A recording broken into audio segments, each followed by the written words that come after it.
All right, hi everyone, and welcome to today in Link to the Past Randomizer Crosskeys tournament match, Switch Round 2 between Zeke and Corride. On comms, we have Semper Firedog and Zeruvian. How are the two of you doing? Oh, we are awake and we're ready for some Crosskeys, a little bit of entrance action between two of these 1-0 runners. A couple pretty strong competitors going head-to-head here. And Semper? I'm doing pretty peachy, ready to watch a good old Crosskeys scene. Love Crosskeys, one of my favorite modes. I'm not very good at it, but it's fun to watch. So I'm going to try to do the commentary and get in here and learn some things, because that'll be fun.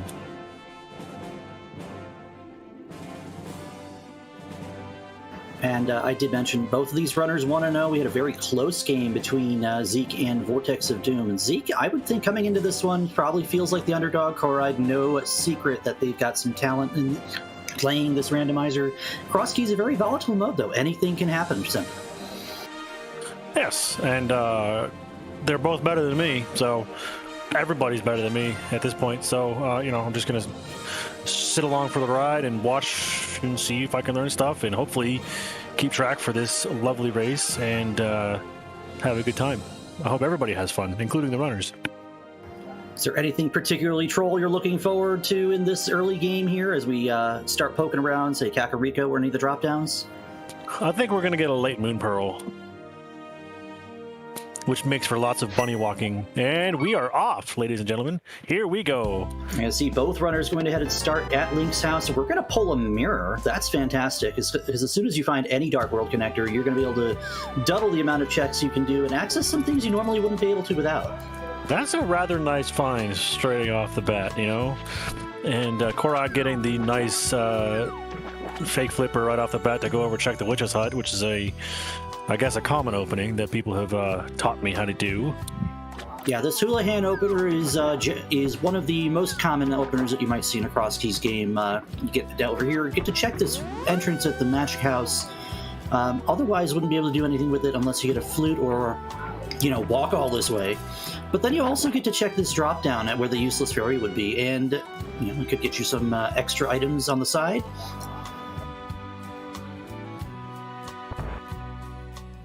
And of course, the money to buy bombs with is also very good because you don't know where your shops are. And it's funny that the back of Skull Woods is right there, so we know where to come back when we get our fire rod to build and a sword to be able to kill them off. And a key, although the game will logically ask us to find 2 keys, the third one, of course, being in the pinball room in Skull Woods proper. So that's good to know for later on, because if that's a crystal, that's one that's going to be easy to knock out.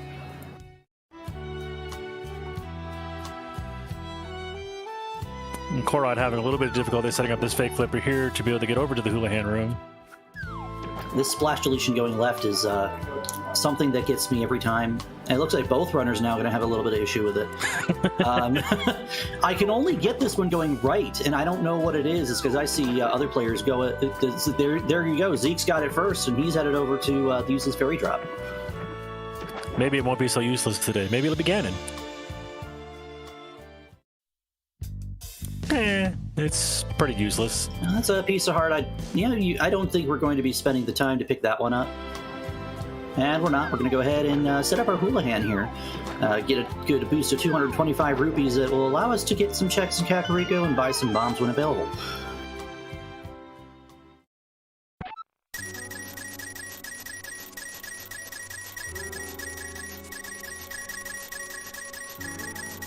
Yeah, the 225 rupees is definitely a nice start, and it gives you to the back of your house where you can start doing exploration from here. You can go to the lake, you can go to the south shore, you can go over to Kak.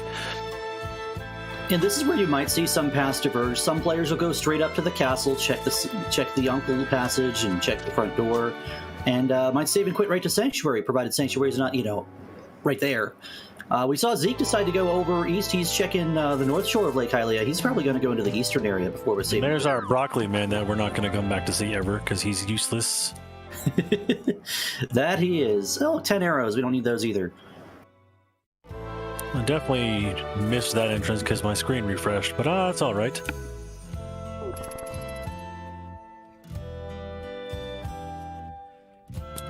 Well, we got Uncle in his vanilla location today, so that's 2 items that are just ripe for the taking.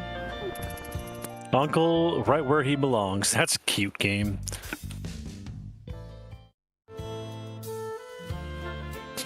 And yes, even Semper has found his way into other places where he can do commentary. Romulus, welcome in.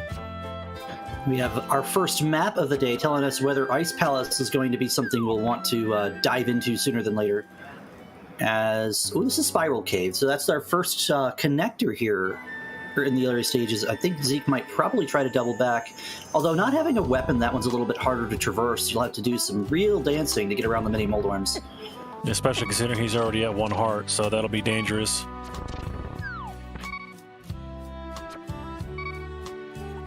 Where is the Sanctuary at today? It is... vanilla. Man, this seed's given us all of the not randomized already. Well, I mean, that's good. That means that they need a glove to be able to get to the back of Sanctuary, the back of Escape to get those 3 items there. Yeah, who rolled this? This is supposed to be Crosskeys. That's some good information for both players, as the Hoarders dropping single bombs as their common prize today. Can't complain about that. That's a helpful prize, especially, well, there's our Swamp Palace at the Lumberjack's house.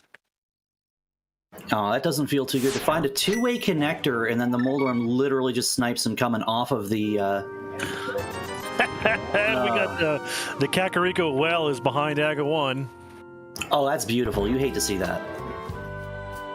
So now Aghanim in the Castle Tower climb gating 5 items, and yet to be seen whether or not that's actually going to be something we'll have to chase down later.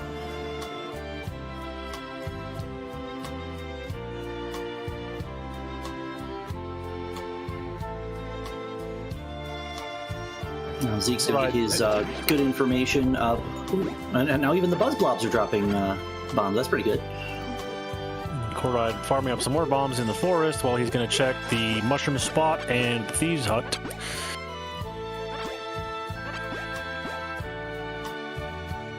Are we going to find Ganon here in the woods? No, it's Magic Bat.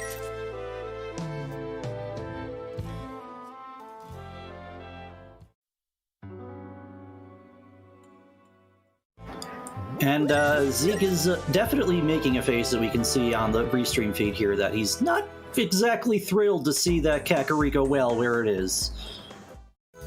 And there is Pyramid Fairy, I think, right there. Yep, in that would be the Pyramid Fairy.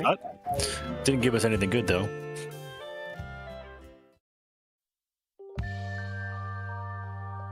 And now Corride's entering Kakariko, which is going to give us a boatload of checks to look at and see. So that's the bottom side of Bumper Cave. That's going to be good information going later if you happen to find where the other side spits out.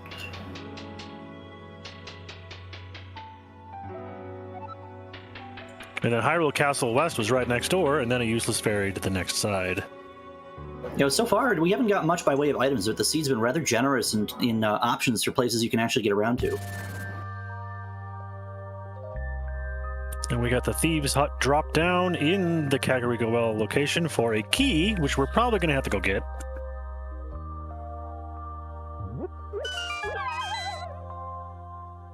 Zeke taking it straight up and just jumping in, hoping it's not Ganon. Yeah, that's kind of risky, because if you do end up finding Ganon, you're in a save and quit situation because you can't even touch him. Yeah, we literally don't have a weapon. You could throw a bomb at him and be like, hey, take this. Alrighty, so I didn't catch which key that was. I'm sure somebody in chat saw it, though. And there is Castle Tower, also in Kakariko.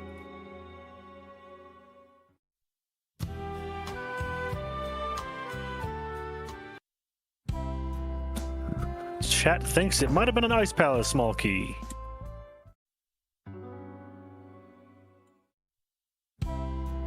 Good enough for me.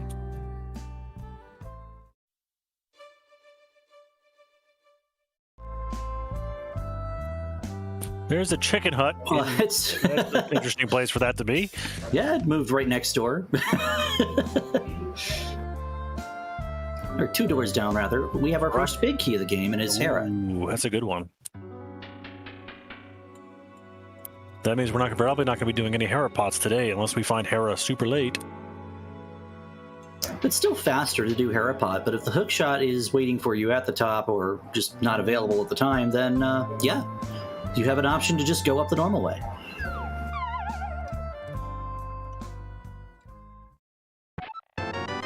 There's more money. It is a small key to Ice Palace.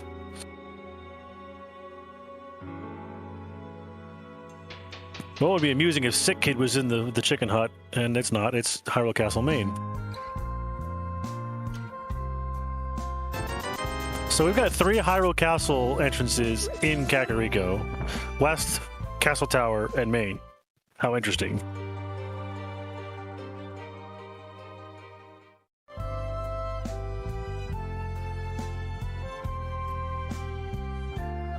Yeah, chat pointing out Zeke has seen the back of Skull Woods as well. Both runners did do the Houlihan opener, so they both know that Skull Woods is waiting for us at what would be the potion shop.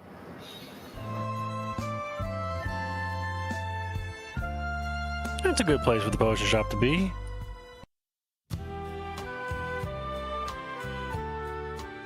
Well, that's... Oh, there's Ganon's tower. Boy. That's not a good place. Why would you not go in and check the first 2 items? He's probably going to come back to it. You have the mirror. Useless fairies at the Magic Bat location. To answer a question from chat, Crosskeys refers to a cross-world entrance randomizer combined with a full dungeon item key sanity, as we call it. So all of your entrances, front doors, except for, the back of the tavern, because that's a different kind of door. It's unique in the entire world. And all of your drop-downs are going to be shuffled amongst themselves. And in addition to that, all maps, compasses, and keys within dungeons are shuffled into the main item pool. Yeah, there's a lot of madness in these seas. They're really fun, really puzzly type. Where it's not challenging for like low percent or anything, but it's definitely challenging, and you got to remember where you're going, where you come from, and where some of these connectors will possibly take you, as we've seen a good number of them.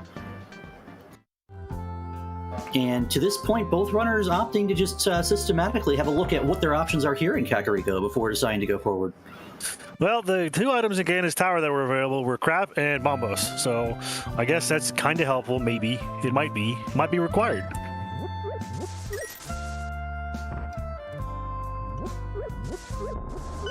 We've got K45 there at the chest game for a small key to pod.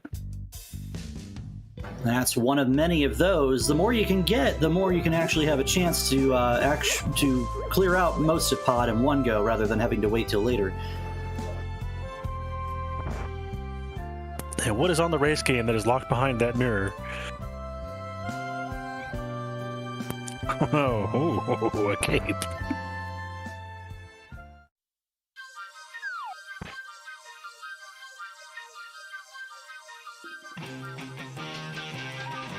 We have not seen Ganon, so I think that means he's vanilla? Question mark? I'm actually going to follow that, I think. That tracks. Oh, well behind Aga 1 and Ganon behind Aga 2. No matter what, you're climbing something. That doesn't feel good early on. That sounds like Crosskeys to me.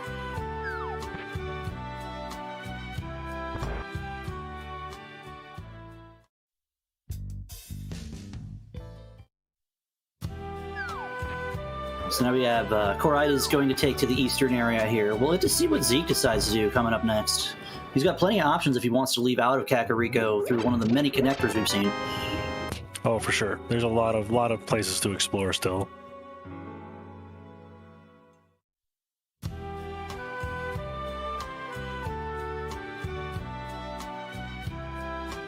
Where was the Hera big key? I already forgot. Believe that was in Kakariko, if I'm not mistaken. That was actually where the hotel usually is. And the drop down led to the key in Kakariko, as well as Thieves Hideout, if I'm not mistaken.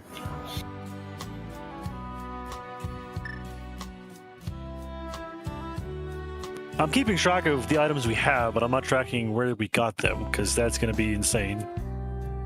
I was going to say, I thought I saw Swamp Palace, but I might be going crazy. Well, we've definitely seen a Swamp Palace. The entrance to Swamp Palace was at Lumberjack House. Oh, okay. I thought I was going crazy. To answer your question from chat, yes, the well has 5 checks in it. Now, this is a little bit of a spicy play coming from Zeke. He's going straight for Dark Cross, using the bombs that he has as a way to see through the dark.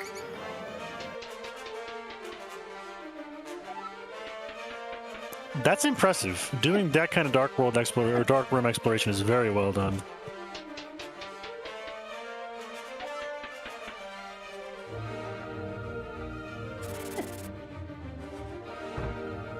Meanwhile, we have Corride going down the front of the dungeon escape. A beautiful setup for the bomb escape right there. Yeah, that's unfortunate. Just some bombs. Yeah, I mean, he got a refill for the bombs he used going back, so I guess that's a bonus.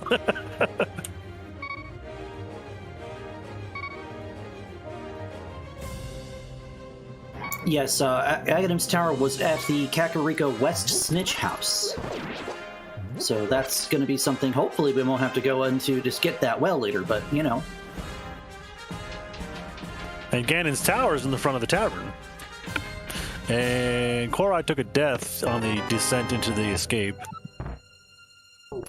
Yeah, he no longer has the bombs to finish that escape, so he's probably going to take from this east entrance and check what the west exit is here. And it'll be the first time we've seen one of these connectors actually utilized for where it goes. Yeah, considering we know where mid is, so we're just going to check out the west side and see where it goes. I'm going to bet it's going to be at the pyramid. It's worse. It's actually not bad with the mirror, because now you have the entire east side of Death Mountain to play with.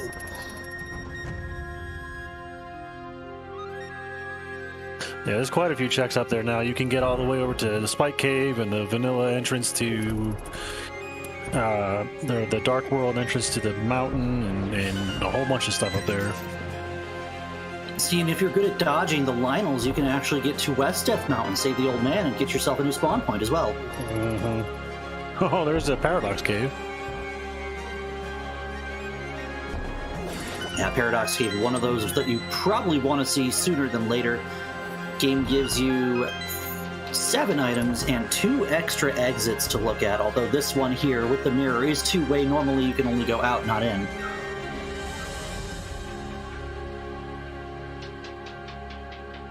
Oh, hook shot and a shield in the bottom of Paradox Cave. The shield's not so exciting, but the hook shot's really nice.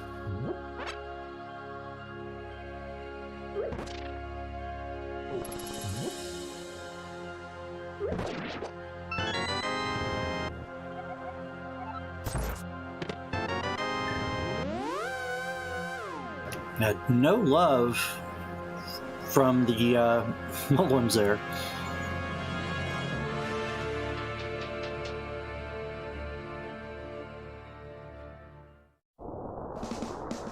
And right back in and out the west side of Hyrule Castle is Zeke, so not too long from now he'll probably find the same stuff we've already seen here.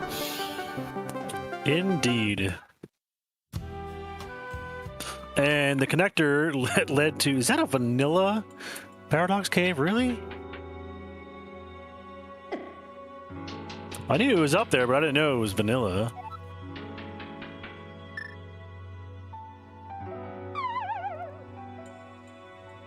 Well, we've already seen Corride go out to the middle section of it, so we know it's not vanilla the whole way through. And Zeke is going to use a little bit of game knowledge here, open up the shop and buy some bombs, except that he missed the door. You can tell he's really thrilled about that. Well, he'll be happy to get that hook shot at the very least, but not having bombs to... Oh boy. Yeah, he's going to go right out, because if you can find bombs and come back in, you can mirror that block and just continue. And of course, this is where Corride left, so... And there's trash right there.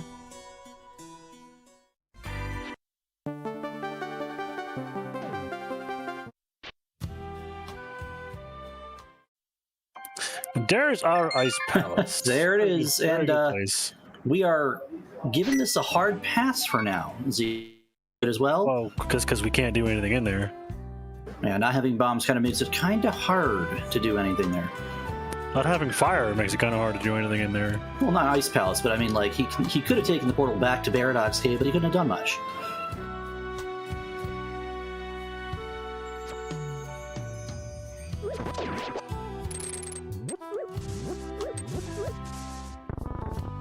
Nice bomb jump from Corride to get across that gap there. Which leads us literally nowhere. Oh, I hate it when that happens. It's the one check that you might want to be like, oh, I absolutely need a mirror for this check, and then nope. Yeah, that's kind of a nice thing to find early, but then it just kind of stops you from not doing anything else.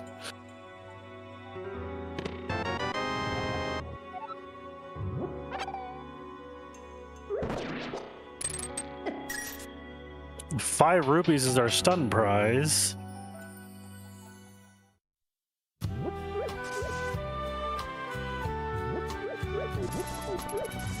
Kind of doubling up a little bit on things that the other has already checked, but we do have, again, lots of options if we want to have a look at different parts of the world here.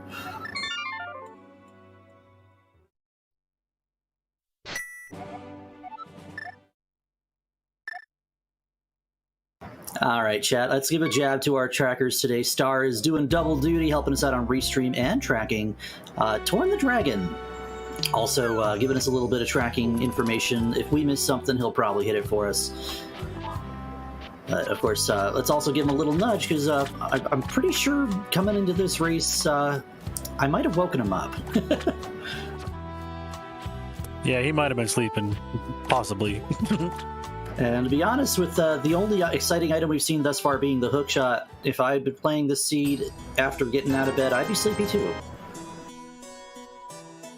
Well, Zeke found another shop at the swamp, or not the swamp, at the dam, so he gets to buy some bombs there instead. Yeah, Corride's taking a leap off the mountain to see what's down here. We found another connector. Unfortunately, those bombs coming a little bit too late, as Zeke is now quite a bit of ways from the Paradox entry that we now know we can't go back through anyway. So he'd have to go back through Hyrule Castle to have a look at what's going on. Was that the Smith sitting at Mini Moldorm Cave? I did not see. I was watching Corride's stream. And Corride is giving us that look up East Death Mountain, and we found a hookshot cave sitting there. Oh boy, 4 items up for the taking, and a connector to boot.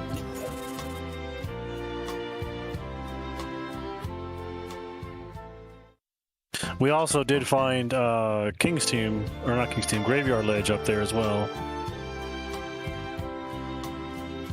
Rakita Meyer, that's not all that helpful. And opting to get a look at everything else here before going through that hookshot cave, probably a good idea. Here's a connector for Zeke. Where's this going to take him? That's a great place to go. Well, the Red Shield Shop, actually, it's a little bit tucked out of the way, but for all we know, that might be our Dark World access to this point.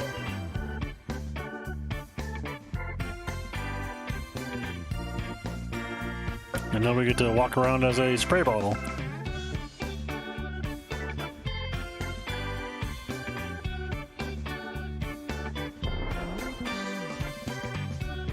Hinnock's movement patterns trolling Zeke a little bit there. Walking into him would have been painful. There's Hype Cave.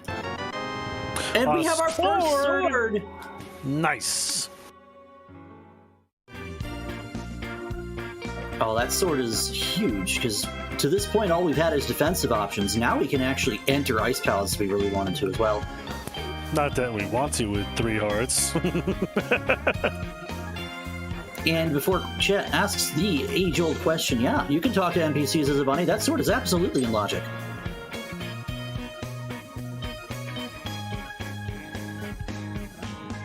I'm not doing a very good job of tracking entrances. There's too many going on at the same time. It's hard to keep track of all of them.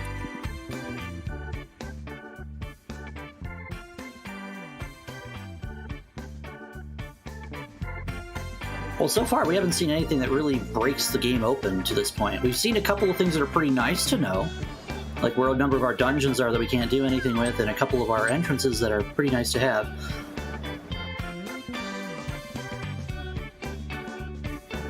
Yeah, that sick kid's pretty tucked away, though. And we haven't seen a bottle yet, so hopefully that doesn't come back to haunt anybody here.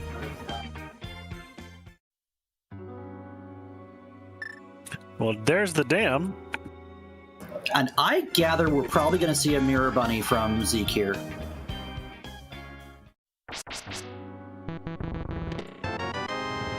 And he's got it first try. So this is not logical to pull the dam and get that item. This also floods Swamp Palace for when we can actually go in later. Yes, which is nice to find early on. We found a checkerboard cave. Didn't have anything useful. And, you know, not really the worst situation to just take a death there, because getting caught bunny walking can actually spend a lot of time, unless your Moon Pearl happens to be in one of your Dark World entrances.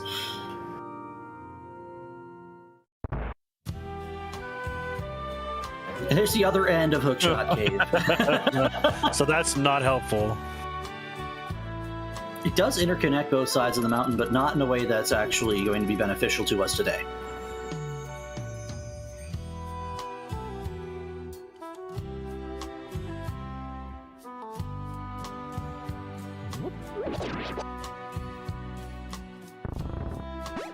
Well, I'm wondering if Zeke's remembering that we had a connection up here that he's probably now going to chase.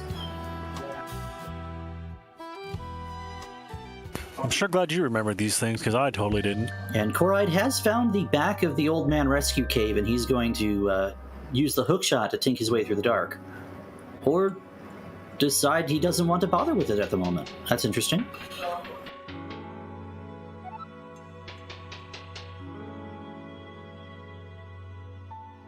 So we did see Corride get to the bomb jump here and then drop down, so this is going to take Zeke over to where we just saw. If he gets this bomb jump, he's going to see the other side of Mimic Cave and be like, wow, really? Or he's just going to fall and pray that it's not useful. And literally, little does he know that actually is going to save Zeke a lot of time here. If he doesn't ever come back to do that bomb jump, because you'll never find that side of Spec Rock Cave without mirroring to it. Unfortunately, the Mini Moldorms have different plans. Mini Moldorms are kind of jerks. They're so erratic, and they do 1 heart of damage on green mail, and it's just painful. And even having weapons like a hookshot and a sword to deal with them, they wiggle around so much that they actually end up being a pain in the butt to have to deal with at all.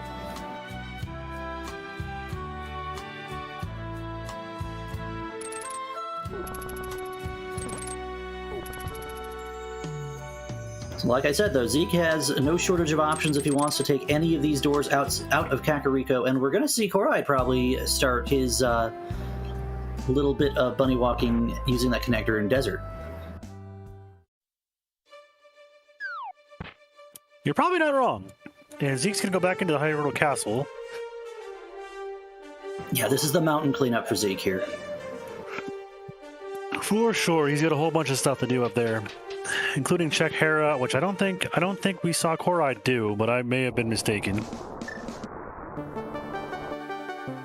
And Zeke is also remembering he has this Paradox Cave that he was unable to complete the first time around, but he's going to opt to go ahead and drop down the center here. Pretty good. Well, not so good. Empty house.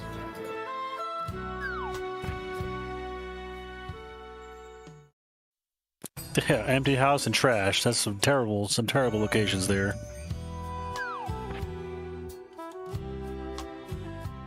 Yeah, Corride did check all the way up the west side of Death Mountain, found the old man, and then after walking in a little bit, with only the hookshot to see, decided it was better served time later. And Zeke has found his hookshot cave.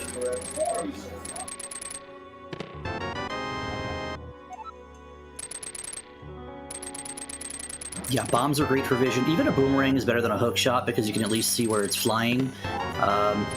Zeke, of course, has a... That's Palace of Darkness. Ooh, we have one key for this dungeon. Hot is always nice. So we're going to go ahead and take the Death Warp. Dungeon Bunny Revival is not in logic, so we will not find a Moon Pearl here. However, we could find something that allows us to find the Moon Pearl more easily, like boots or a flute or some other thing. Yeah, I wouldn't mind some boots. Boots are nice. Probably my favorite upgrade of the game.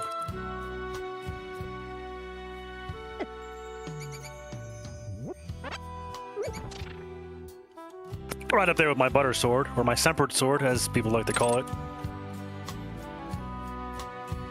So with the one key, Corride has decided to open up the front of Palace of Darkness. See, if he doesn't like what he gets coming this way, he could always save that key and go down and around with a bow or do a mimic clip or a potion camera unlock, but most of the time the game gives you one key for a reason. I've had a hammer on that arena check before. Nice last location.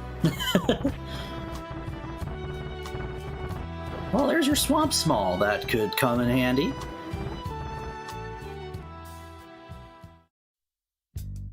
Yeah, small pile of small key is kind of important. Zeke is getting bullied by some of these squirrels and various other enemies here on the west side. There's Mini Moldworm Cave on the other side of the quarreling brothers' house. Now, this is important to note. This was locked solely by the mirror. All you had to do to get here was walk in there. There's the boots! And a bottle. And that's huge. Then the longer that Corride has that, he's just going to be building a slow-burning lead here. Unless Zeke finds something before he does.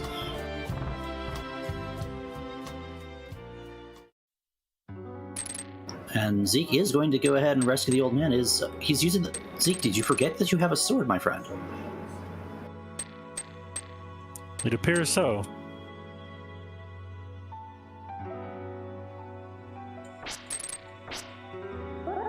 There we go. You remembered it now.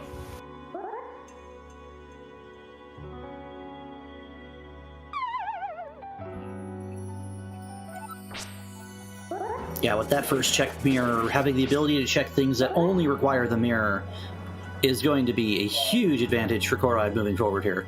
As now he's got, well, this is Quarreling Brothers. How interesting how the boots lead to the place that we got the boots out of.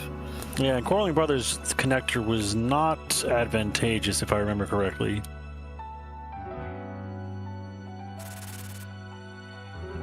No, but Corride now has every reason to go ahead and, if he wanted to, he could mirror and hook back to West Death Mountain, but he's going to go ahead and take these boots and check some other things that he can do with them.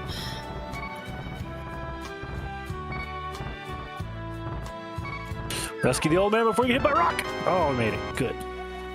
So if nothing else, Zeke now has a new spawn point. We haven't seen where the old man is, and the back of his cave is also a connector. So that'll be something to keep in mind later.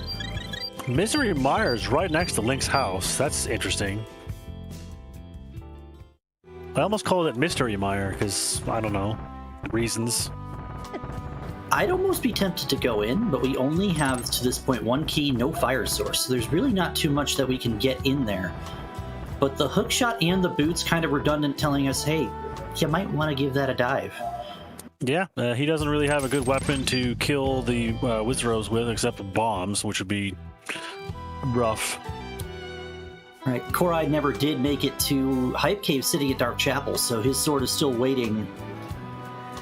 He's going to go back to the GT. This could be huge. Here. Yeah, there could be something really big here.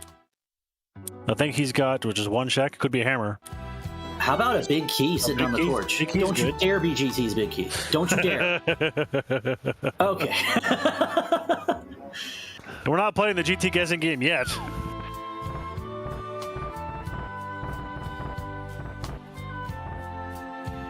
It would be amusing if it was in there, though.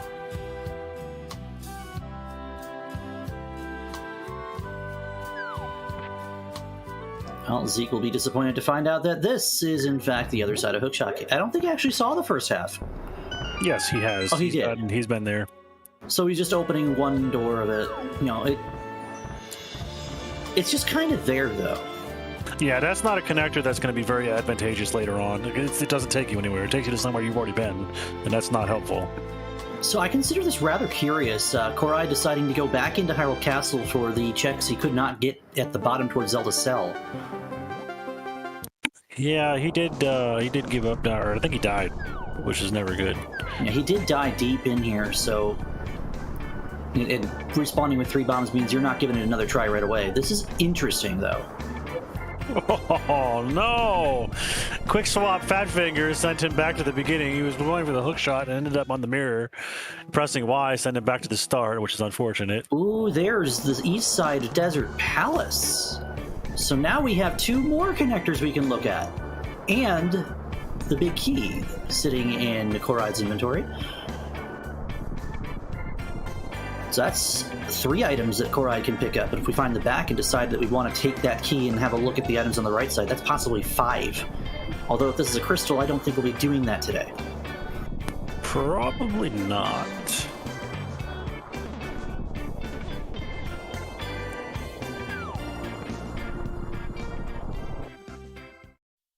There's a Mimic Cave. That's always helpful. There's a check there, but we're probably not going to be coming back for that for some time. All right, this time Corride drops a bomb on the green guard, and this is the room that got him last time. A little bit easier to handle now that he has a hook shot. Yeah, now that the guard just stands still instead of running around like a jerk, you know?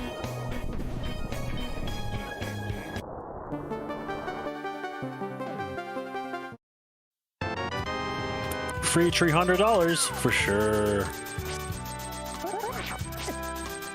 Dead Rocks, the unofficial worst enemy in the game. Tower of Hera is nothing.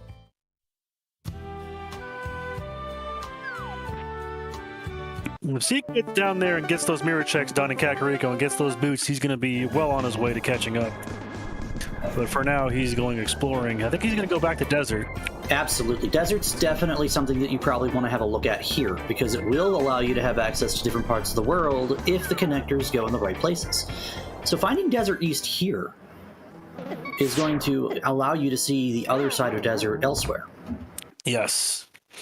Bunny reviving here is not necessarily the logical play, but it does allow you to do things. And Corride's going to check Bumper Cave for us because he did pick up that cape from the race game. Yeah, and this could be big too. Another one of those mirror checks that allows us to have a gander at where we're going. This is going up to...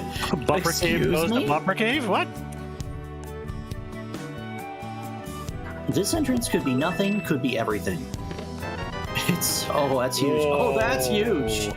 That's 5 checks that could be gigantic. And there's a bow in Desert.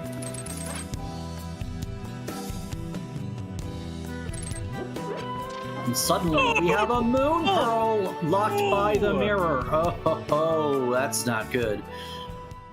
So now Zeke knows for sure, and he knows where this is. Don't mirror back to it.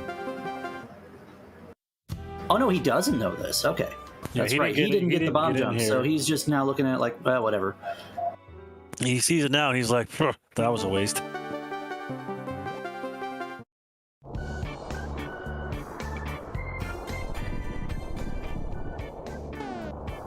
The bomb house is way up there. Ice Palace and Hera are our 5-6. That's kind of nasty. There's a sick kid check for Corride, and we're going to see... Wow, that's 2 really quick back-to-back mail upgrades for us here. Our defense has now been maxed. Yay! We can take more hits. Chat asking where the other side of Bumper Cave was. We had the first half of Bumper sitting at the north side of Kakariko, right next to the Hyrule Castle East. And the other side, when you mirror back, takes you to a Thieves Hut, a Blinds Hut with 5 items, including a Moon Pearl. Yeah, so right now, the Zeke's key to the seat is he's going to have to go take that mirror through the Dark World, get back to race game, and get his cape and his boots, and that'll give him plenty to work with. He does need to Dungeon Bunny Revive here, though, if he wants to go out the west side of Desert. We found the upgrade fairy. That's going to give a nice refill of bombs.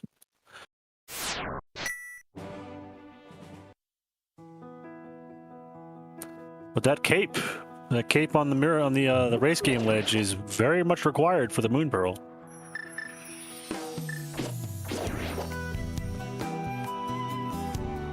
Yeah, this is going to allow Corride to just double back on all of those checks Zeke has already done, and this Hype Cave is going to give him a sword and 4 more. 4 more swords. A key to Thieves Town. That's always fun.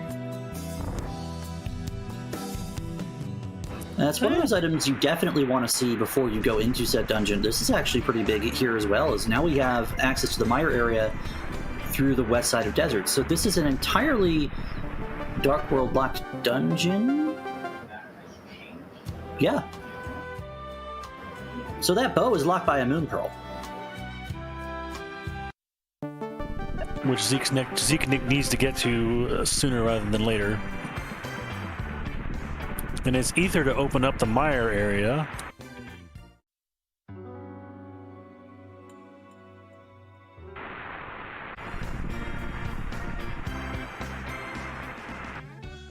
Really not something that you want to have to open, that Mire entrance, but if the game says, here's Ether, and you're still looking for a dungeon, that might be something we see later on.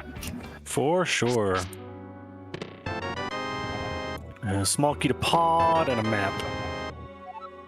The extra pod key is still nice to have here, because even if you go straight down the center and get all those checks, that's a lot more that you can do in one trip than just the first 2 checks. Absolutely.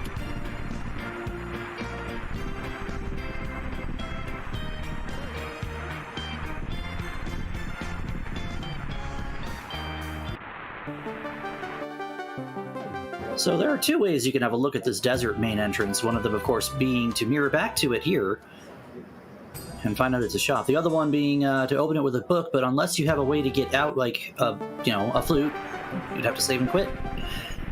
That's why mirroring is probably the preferred way of doing so. Oh, absolutely. Yeah, definitely. Saving and quitting feels bad, for sure. All right, one last entrance here in the Mire area proper. It's just the 20 rupee farmer, so we're probably going to see Zeke give the mirror and have a look at what's here on the ledge. So far, this play is not really paying off. No, but it's good information to have to know you don't have to dig back over here later, because this is time that could easily be given back by any other runner in a race.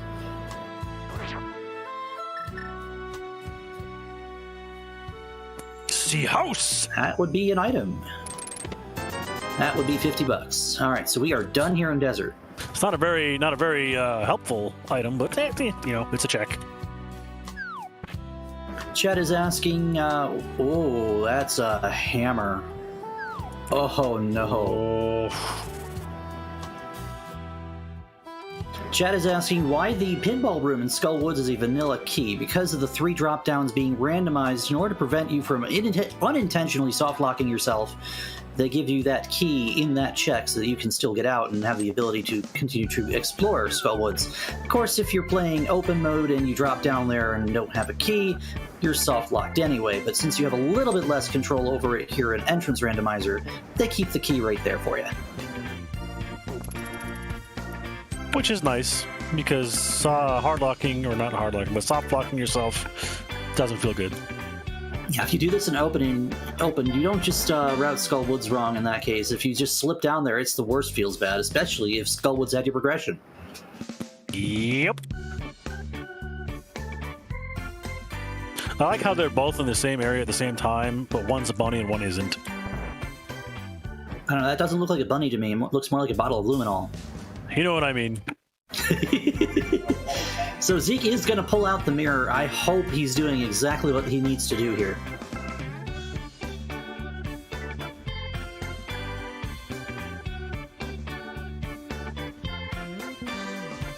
Now we got Tower of Hera locked by the hammer. And that's 100% clearable because we both have the big key and the small key, but no fire source. And that arrow is just going to sit there on the floor whether they want it or not.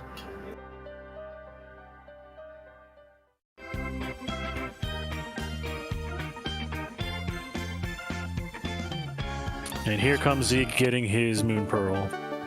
Well, no, he's going to get his access to the Moon Pearl. Probably. Do you get the cape here first if you're Zeke? Yeah, you know that bumper's sitting right up there in Kakariko, so this is probably huge for him. We do not have the small key to Hera, by the way. You make a good point.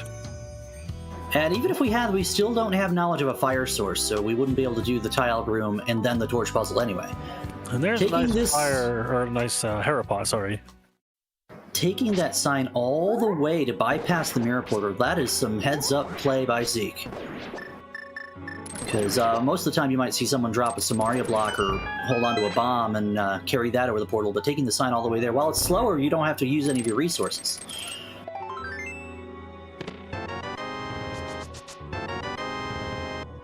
Boots and a bottle.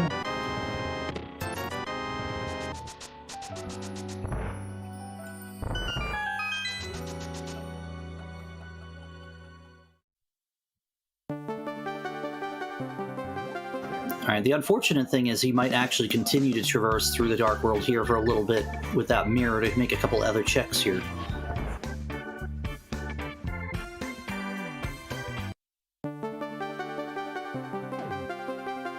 And we didn't really see much of it because it was just a few pounds and he's done, but Corride has done everything you can do in Tower of Hera without a small key and a fire source. So that is our first crystal of this seed. 44 minutes and almost 45 into this one. Yeah, and that's a dead troll dorm. Yeah, I'm a little bit interested in what Zeke's plan is. With the two keys, obviously, he can go ahead and go and break as much of the back of this dungeon as he possibly wants. Oh, we're gonna see the left side of GT from Corride. With the very least, Stalfos room. A lot of checks. You can do it. Like this makes a good sense because there's a lot of checks here, and an early GT means there's probably some items here that you're gonna need. Zeke going down because he's got a bow, so he's gonna get these two checks on the right side as well.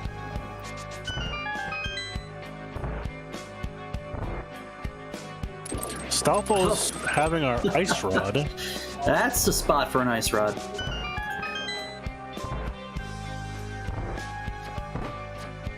We don't even know if it's required yet. So if Corride wants to get as much as he can get out of this Ganon's Tower, he does have to be very careful with his keys.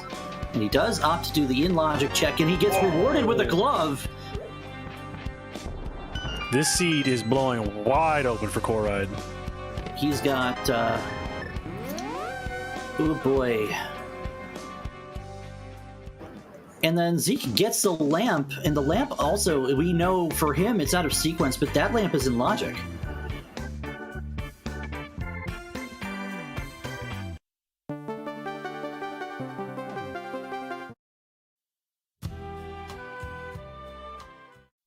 Alright, that'll be the end of the line for Ganon's Tower for Corride not having another key.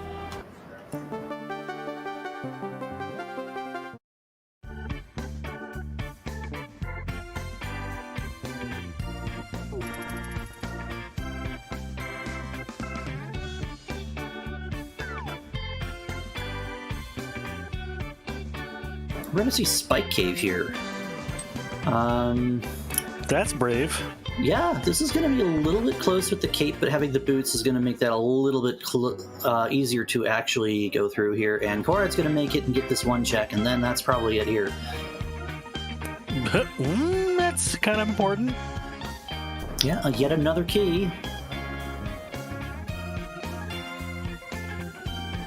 Chat asking what Zeke just did in Pod. He did Dungeon Bunny Revive and then do the right side of Pod. Now we're going to see Thieves Town down here. Wow. That's a great place for that to be.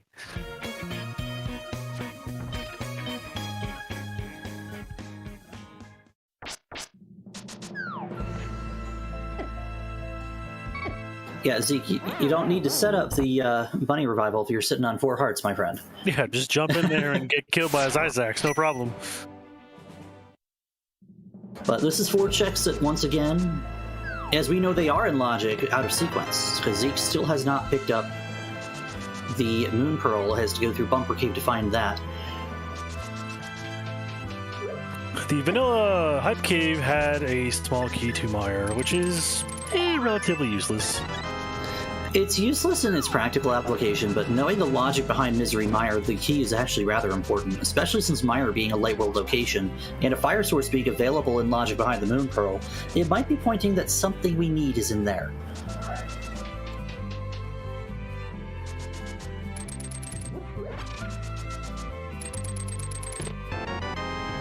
There's half magic sitting at one of the checks there in Thieves Town, and the 4th chest is a map.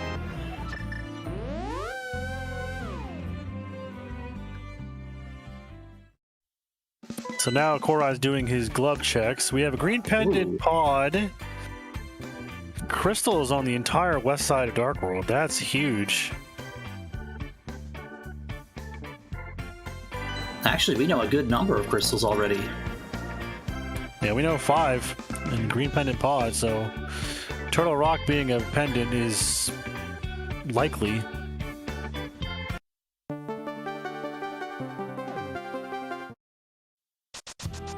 So Zeke does have these boots, does have a sword, does have a Mire key, does have a fire source. You think he's going to step in here?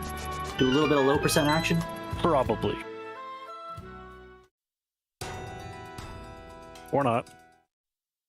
He sees it and he goes, well, this might be my favorite, but I really don't plan on doing it with 4 hearts. It's not a good time with 4 hearts and no mail upgrades. Yeah, at a maximum of 5, those Wizrobes are still pretty darn close to one-hit KO. If you get right in front of them, just ouch. I feel like you'd have to do that if you're in this situation, but at the same time, if you're not comfortable and you could end up shedding so much time just diving in.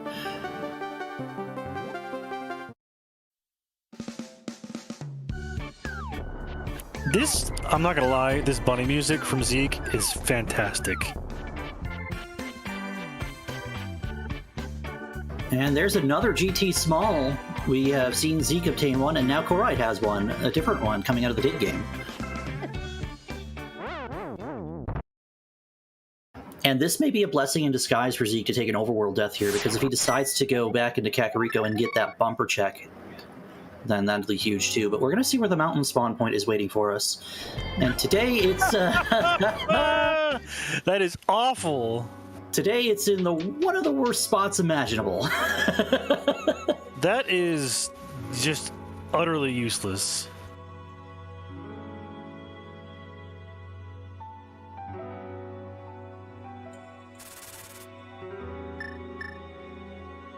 Oh, but wait, we're not done yet. That's just It's so bad.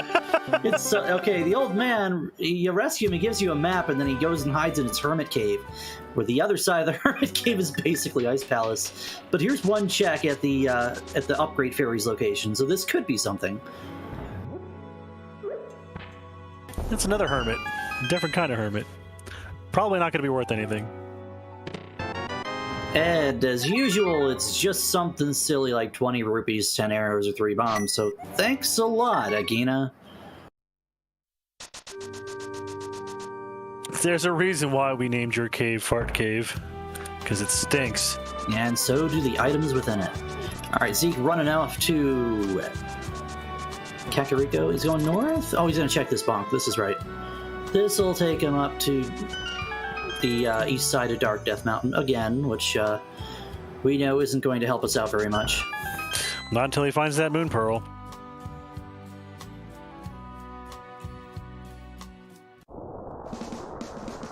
He hasn't had a look at this entrance yet, which again we know isn't really great. It was just Graveyard Ledge, and there wasn't anything hiding within, but it's going to be something he's going to come back and check later.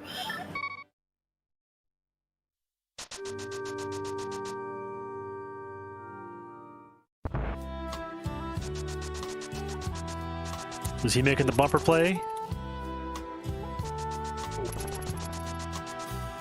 And Corride is going to continue to traverse parts of the east side of Now Dark World. With the hammer, he's going to be able to go up towards the pyramid and have a look at the pod area as well. Zeke, my friend, where are you going? Zeke is probably going to go check the bunkable chest, or the torch rather, here in GT, and that, I would imagine, is all he'll do. It's all he can do. It does yield him this big key. And so far, he's the only one of the two runners with knowledge as to where any of the desert entrances are, all of them being in the Dark World. There's our first TR entrance at Hyrule Castle West.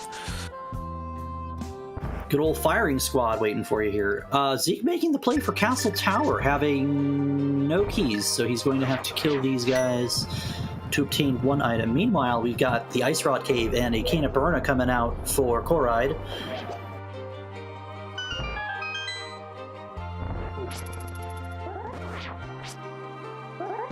And there's Eastern Palace. Without that bow, it's not fully clearable. Of course, we don't have the big key either. So there are two kinds of players. The ones that say, hey, I found Eastern Palace, I'm going to go right in. The ones that go, I don't have a big key, I don't have a bow, I ain't touching this. I am definitely the former. I go into whatever I find and chase it down until I can't chase it down anymore. Unless it's Ganon's Tower. I don't like Ganon's Tower. And this is exactly what we wanted to see from Zeke, as he is going into Bumper Cave. He's going through Bumper Cave. Now he's going back into Bumper Cave. I missed where Half Magic was, apparently. Half Magic was in Thieves Town in the third check in the front. Thank you. There's a mushroom in Eastern. Yes, that would be a mushroom. And we have seen the magic shop as well, so that's something we might consider. The magic shop is in the shop location in Kakariko. And here comes Zeke getting his Merle. And Zeke is probably going to breathe a sigh of relief for all that information that he's already gathered in the Dark World. This is going to be, oh, thank God I found it. Now I can go find things in the places I've already been. Which is, now I can do stuff. In a way, it's kind of bad to do all the bunny walking, then find your pearl. But at the same time, I don't think he's lost too much time. Especially now that we're basically in Safety City, and he can drop right down and get some other checks right away with that Moon Pearl. Yeah, for sure. And the bunny music's gone. Sad panda. Yeah, we'll get to hear another fantastic track out of that MSU in just a moment here, provided he takes this portal back to the Dark World.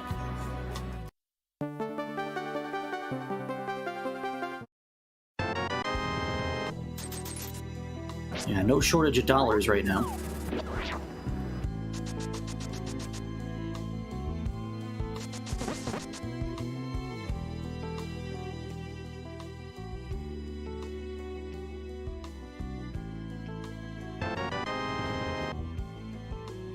You go from 5 hearts green mail to 6 hearts red mail in a span of 2 locations.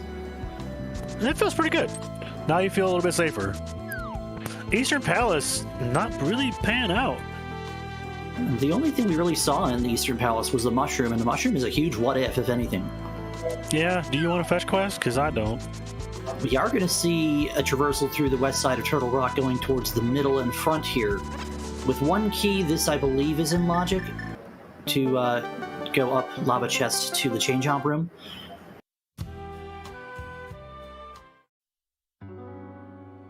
And Zeke finding out where the other side of Spectacle Rock is. So now he knows he doesn't have to drop through it ever. Yep, that's for sure. I don't know if Corride checked King's Tomb or not, but we're about to see it on Zeke's side.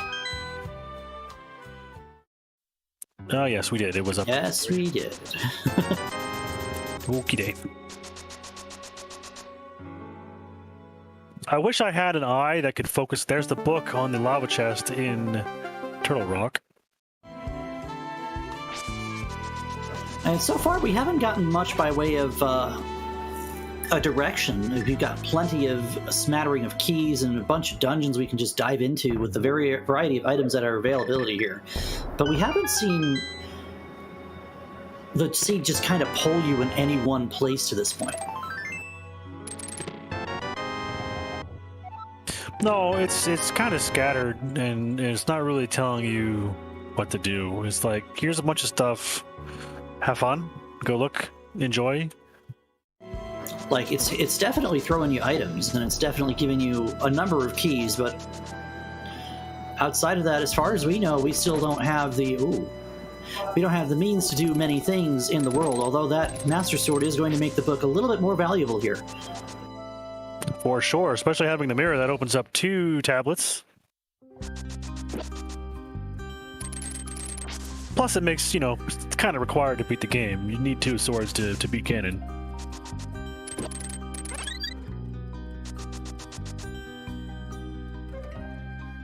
Tablets can be read with just having the book, but they cannot be used until you have the Master Sword.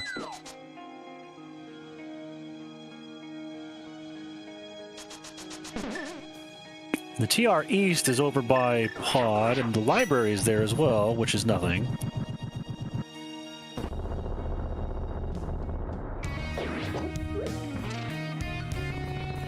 So, one thing that might be advantageous for Corride here is the ability to just mirror back and get anything he didn't do in the eastern area the first time. Like this connector sitting all the way down here at the 5th flute point. And that is an eastern big key sitting inside King's Tomb as Zeke pulls his hammer. So we're starting to get places here. Both runners have some decisions to make. Of course, having Eastern's knowledge but not having a bow, I don't think we'll be seeing Corride do that anytime soon. No, but as soon as Zeke finds it, he's going to go do it, most likely. Unless Eastern's a pendant, which we don't know yet. I do not recall us seeing where this Fairy Ascension connector goes to here. Nope, we haven't seen that yet, but we're about to.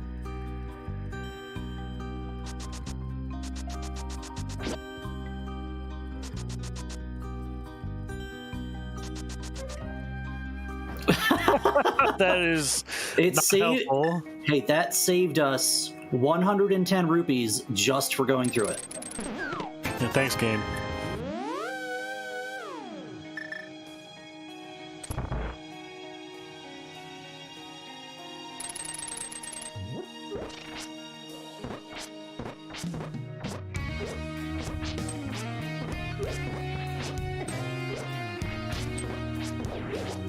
You know, in a moment like this, you kind of wish you had a boomerang instead of a hookshot just to get those Gyptos to chill out. And we are going to see the Spiral Cave play here. That is another place we haven't seen. But as we pass that 1 hour mark in what's been a very interesting ride here in this Crosskeys race, make sure you get these 2 runners that follow Zeke, Highwind, Corride. Little 1-0 tilt in the second week of our Crosskeys tournament for this year of 2021. And shout outs to Semper for joining me in the ride here. I hate to say it, but my tracker just refreshed. Oh no! I lost it all! I have no idea where anything is anymore. Just be glad that isn't happening to you in the middle of a race. I remember where GT is. That's about it. Well, we're going to see a save and quit here from Corride because he's checking the book entrance to Desert, and we saw Desert earlier, of course, was just a shop, so bye. Because you can't walk back out here once you've walked back in.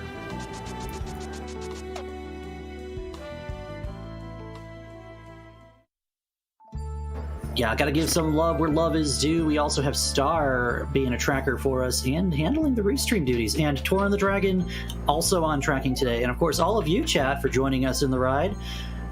Welcome in and stay a while. Got lots of fun going on throughout all of this Crosskeys tournament as week 2 starts to wind down here. I believe only 8 or 9 matches scheduled between tonight and tomorrow before week 3 starts up. Oh, is that? It's a glove-locked key in the back of Hyrule Castle Escape. Cute game. That's tragic. So there's the sewer key. Corride, not having done so earlier, is going to go get his map out of Dark Cross. Zeke is setting up to hook speed Herapod here. Nicely done, 2 tries. And he'll take care of Moldor and get his first crystal of this game. Like I said, things starting to really move and open up a little bit here, but we have information differing on both sides of the ball. We have items different for each player. What's going to have to give here to give one or the other an advantage, Semper?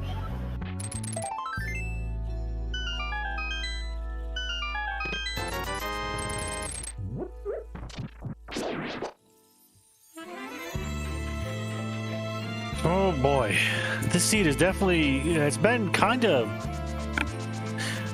really generous in its information and not so generous in its items, but we're getting there. We're getting closer and closer to go mode with each check, obviously. Well, I absolutely feel like someone's going to have to make a play into Misery Mire here without the big key. I think that would be, if there's anything waiting within, it's probably the access to another dungeon. Maybe I would say maybe Flippers, since we know Swamp Small is available on Corride's side. And we have seen where Swamp Palace is. Maybe we've got to go into Ice here, now that we have knowledge of a glove, although that glove is out of logic, allows us to full clear that dungeon as well. Trolldorm being trolly, knocking people off the platform like a jerk. I didn't see where Corride gave a save and quit from, but it looked for a long moment that he wanted to give a think and decide where he wanted to go next here.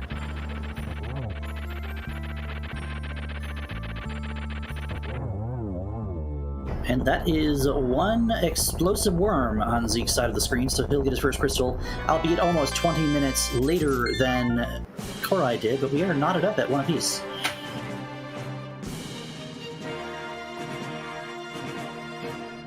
Yes, sir. And now we see where we're going to go next.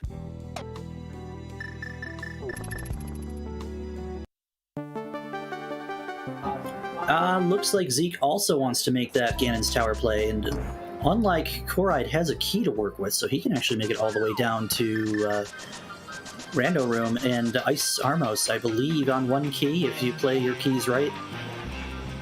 Actually, I think that's enough keys from this point. You'll have 0 keys when you're done, of course, but this could be huge.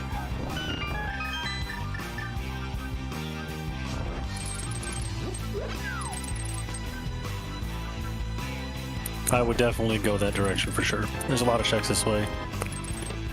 And you might see a lot of times where runners just disregard the key logic in Ganon's Tower just to get as much done as you can. That is a big key that we now see in Graveyard Ledge, and that one leads to Thieves Town. That's so a big one. That is a huge one, as we know Thieves Town is a crystal. So we will probably be seeing Corride head back in that direction very shortly here.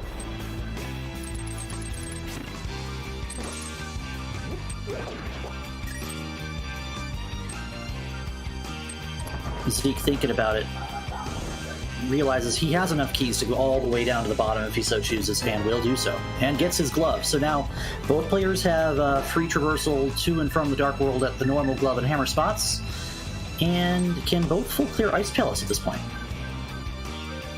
Yay. And unfortunately, that bomb is just not close enough, my friend. I was wondering why he put it way out there. So we're going to see some stuff after this next check that Corride was unable to do because they entered GT with 0 of the keys available. Of course, there are 4 in the pool. We have seen 2 of them. Each runner has a different key.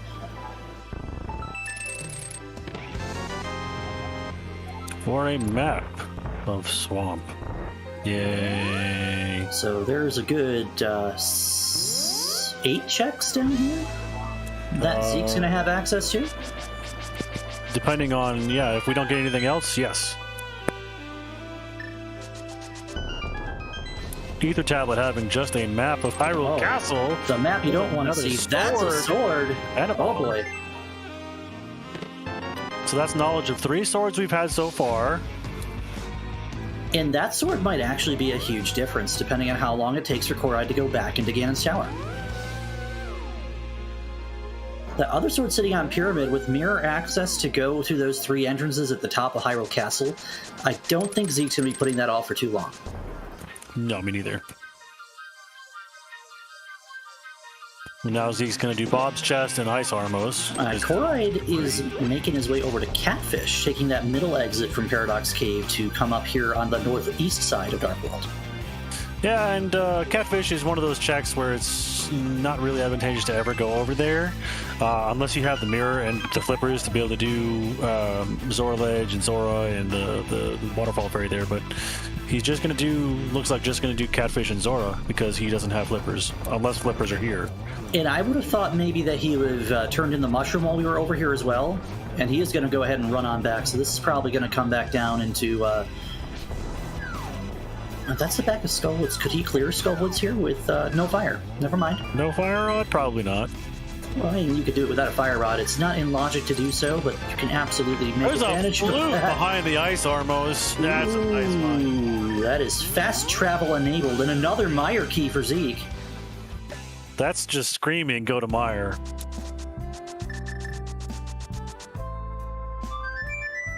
And we're going to turn on that flute because that's going to give us the ability to go anywhere we want, as fast as we want, when we want.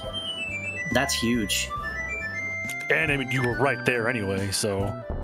Shoutouts to Magnet Hands for giving us a raid. Welcome in.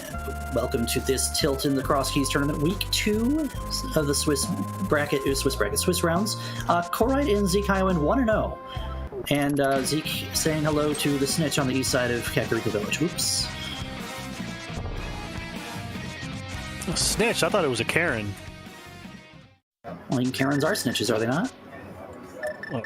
They're usually just really entitled, stuck-up. I'm just reading what ladies. the tracker calls it, okay? The entrance tracker I use refers to them as, they're going to snitch you out. They want to call the guards because you're a wanted man, you know? And there's one on the east side and one on the west side. All right, so now having that glove, Zeke has quite a bit of stuff he can look at that he wasn't able to do so previously.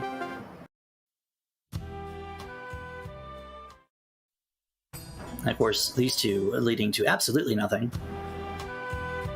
Yeah, which, I mean, the majority of checks you do in Crosskeys do lead to nothing. So, unfortunately, that's just the name of the game. It's a question of who can find less nothing and who can find more nothing faster, I guess. I don't know. Sure. What you really want to do is you want to find what your answers are, and you want to find them quickly. I mean, it's a race. You want to find everything quickly. So now Zeke going to do the back of escape here, and I'm imagining this is going to set up for a save and quit, and then hopefully we get to see something new shortly here. What I'm really curious about is whether or not that Swamp Palace is a pendant or a crystal, and whether or not our flippers are going to show up and drag them, and there's our information that I just asked for. Swamp Palace is a crystal. So that means that Turtle Rock's likely a pendant? We got 2 pendants unknown and 1 crystal, and the Desert, Eastern, and TR are the ones that I can say that I don't know. Based on the information provided by our 2 runners here. So that is quite a bit to consider moving forward. And well, we got that spot really early, so I'm saying right now TR is a pendant. And Corride has found Desert, so in a moment he'll have a bow, which is going to possibly draw him back over to Eastern now to finish that dungeon up, and could tell us what our 7th crystal is. I totally forgot where that entrance was. Eastern was actually at the Castle Tower entrance on the top of Hyrule Castle, so that's not going to be one that's easy to get back to.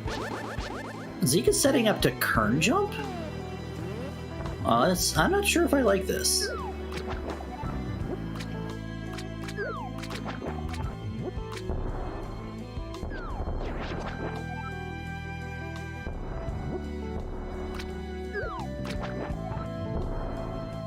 It looks like he's just maybe a couple frames early. He almost had it on the one. There it is. So this is going to allow Zeke to have access to East Dark World, although we do have access to it in logic. I just wanted to take the shortcut. Yeah, this allows you to get up here faster. And, this is probably good information for him to know. He's coming back to Paradox Cave, which he couldn't do earlier. And that's pretty nice. Laser Bridge, is that Checkerboard Cave location? That's kind of nice.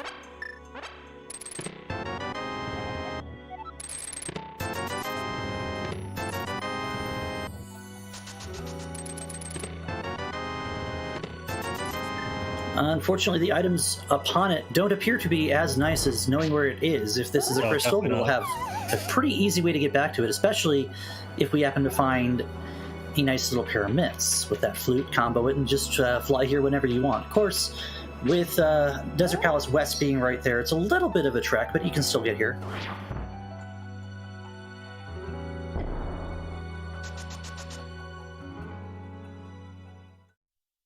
And I have completely lost how many total podkeys we have seen at this point. I'm pretty sure the number is 3, maybe 4. I think it's 3 or 4, yeah, for sure.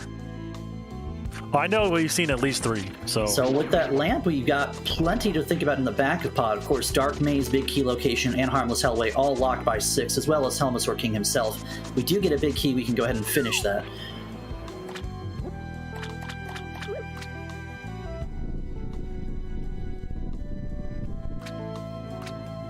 Chad is saying probably 2, although Corride presently has 3 tracks, so I said, I don't know if we've seen more than I think we've seen, but... And Zeke is going to go ahead and get some of these flipper checks out of the way here. With that bow, he's going to be able to do a splash delete, circumventing the need for flippers, provided we get the rhythm right on those arrows. Very nicely done.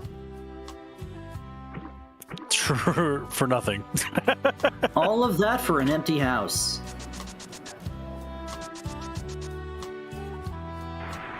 We could also see him, if there's something sitting up here on the the Zora ledge, we could see him try to do the same. He's not going to. For that. Not for that. No, absolutely not. People don't like shields. I don't know why. I like them. The shields are fine. They're fine. They're not as bad as people make them out to be. They're just not something you want to go out of your way for. They don't really do that much to help you. And apparently neither does the big fish today, so that's a heck no from Zeke. That's expensive pizza.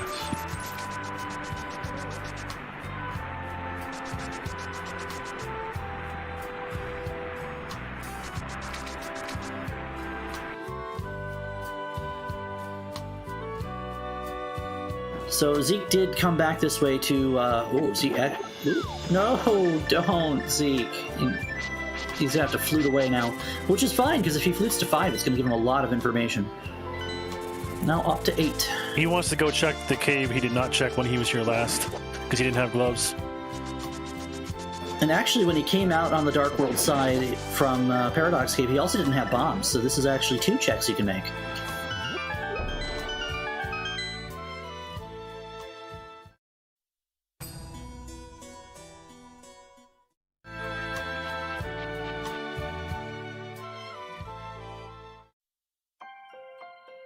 There's our ice pass. We need that, though. Alright, but he might be tempted to go in now that he has the ability to full clear it. And there is the old man himself, Sahasrara. Doesn't have information for us, really, but does have 3 items in the back. The Sankheart. Well, the Sankheart's pretty nice. Unfortunately, doesn't do anything for us here.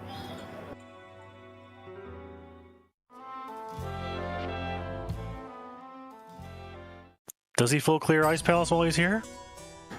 I would almost think you have to. If you have the ability to do it while you're here, you can always flute back to it later, but you have a play to make, and this is possibly the one.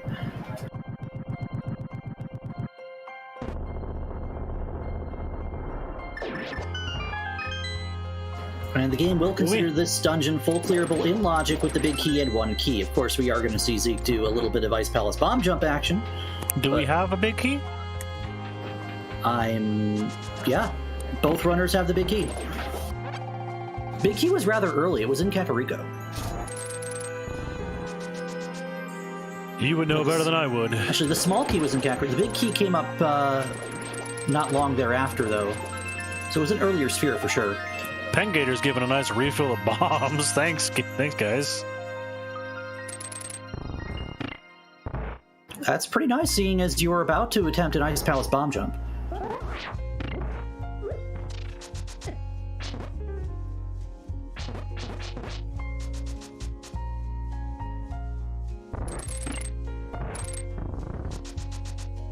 And we're going to see ice on both sides of the screen. One of them a little bit greener than the other, thanks to the palette shuffle that Zeke has employed today. I like green. Green is nice. So for a moment, it looked like this might have been an advantageous play for Zeke. It's, both runners are going to be in here and handling Ice Palace at the same time. A little bit of extra safety on the side of Corride here, with a second row of hearts, up to 13 now to Zeke's 10. And of course, both on Master Sword as well. So Zeke is going to set up for the bomb jump here. And welcome in those of us watching Zelda Speedruns main. You are watching a Link to the Past Randomizer Crosskeys. Nice Ice Palace bomb jump from Zeke. Beautiful.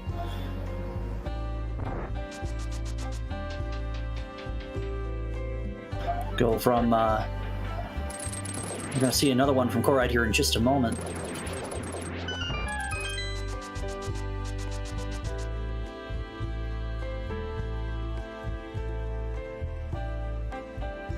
This is a nice green too. It's like a washed teal, almost. Yeah, it's a very it's very icy, but it's green, but it's a nice icy green.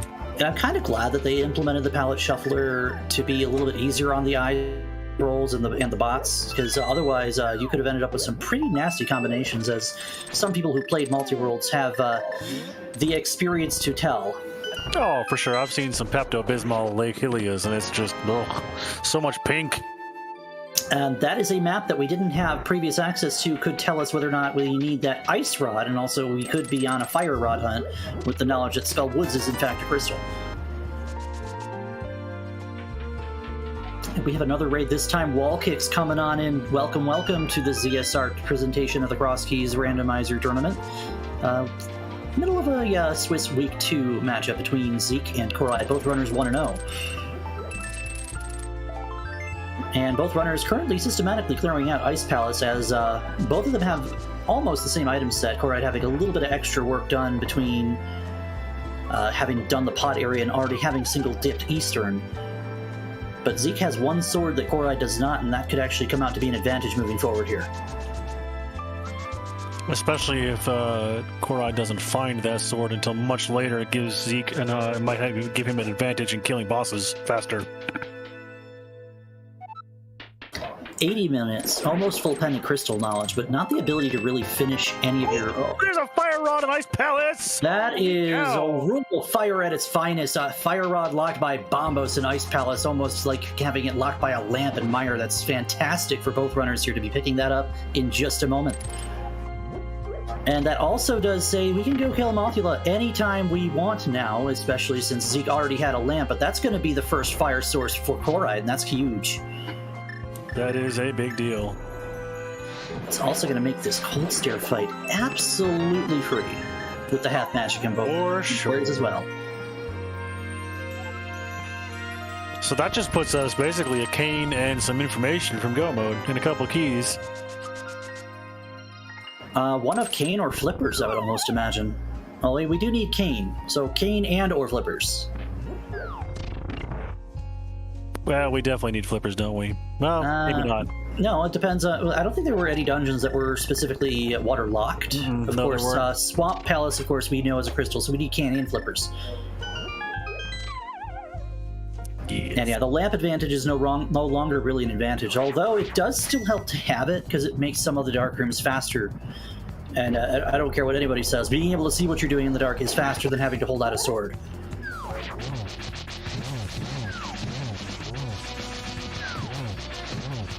Nice little splash there on the fire rod, and we have a dead cold stare for Zeke Highwind.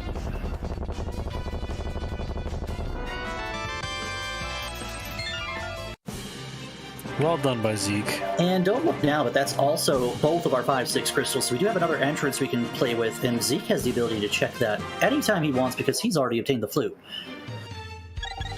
Yes, and the bomb shop, I forgot where it was, but it's somewhere stupid. Oh, the bomb shop is in an absolutely horrible location. It is in the West TR exit location, that bridge that you have to take a connection just to get through.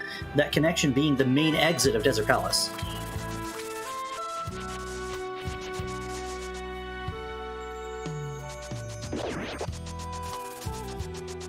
And there is no other way to do that in this rule set other than taking that connection to get there. And this being a dark connector that I don't believe we've seen either runner take just yet. I don't know how much of an advantage this could be for Zeke unless it leads to quite literally the top of the mountain and an item that I don't believe was anything important if we had witnessed it. And what did I say? It's up the mountain. It's just bombs up here. Be that as it may, it does give Zeke a lot more levity to move around on the mountain and get some stuff checked that he hasn't quite looked at yet. For example, this ether tablet over here. Which we know is trash. Right, so he's actually coming on back this way, and I think... What do we got that we're looking at over here?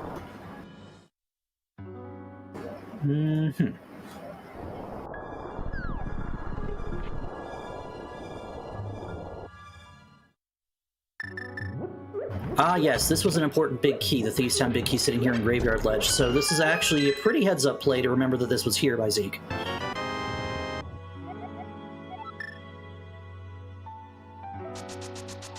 See, now Zeke can...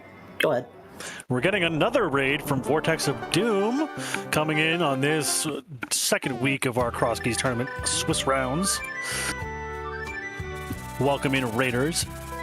Question from chat saying, not checking the Hookshot Cave entrance. Both runners already know what it is, as it's the first way they found to get up there. That is the west exit of Hyrule Castle.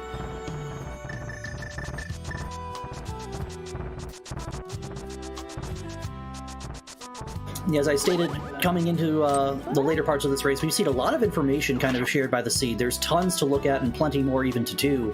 Although, with all this information, we haven't been drawn in any one direction as of yet. We have plenty of big key information. We're only 2 items from go, really, outside of keys. But both runners are just kind of doubling back on some steps for things that they've seen earlier. Trying to get a heads up on what's going on. Although Zeke is trying to get a heads up on what's going on with the song, his song specifically, the song of Dreams of Dreamers. I think that monologue was possibly a little bit longer than the actual text box. Quite possibly.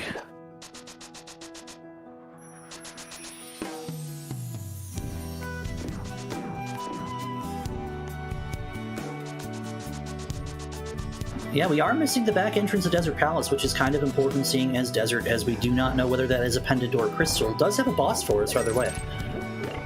And there's not necessarily all of them are available yet either.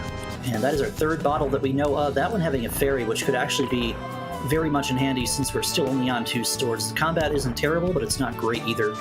Corride does have 7 crystals tracked, and because of that Turtle Rock map, we now know that Desert and Eastern are both pendants. Turtle Rock, that Ice Rod is required. I was wrong.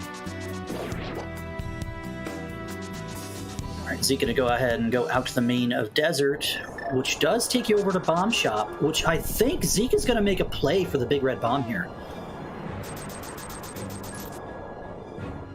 This is mighty interesting. Sure looks like it. So he's going to be able to flute off to 5 and he can combo this with the top of Hyrule Castle checks, which will absolutely yield him a sword and could yield him some other information as well. Yeah, it could be huge. This could be an entrance we need to do. He's going to full clear Eastern while he's in there. Or he doesn't have the big key, never mind. He does not have the big key, so that Eastern play is going to just come out as par, and that big key to Skull Woods sitting there is not something you really want to see if you're Corride. It's a terrible place for that to be.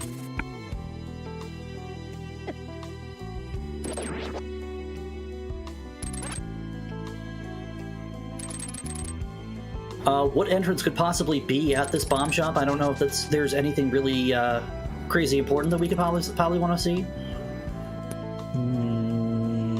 Not anymore, I don't think.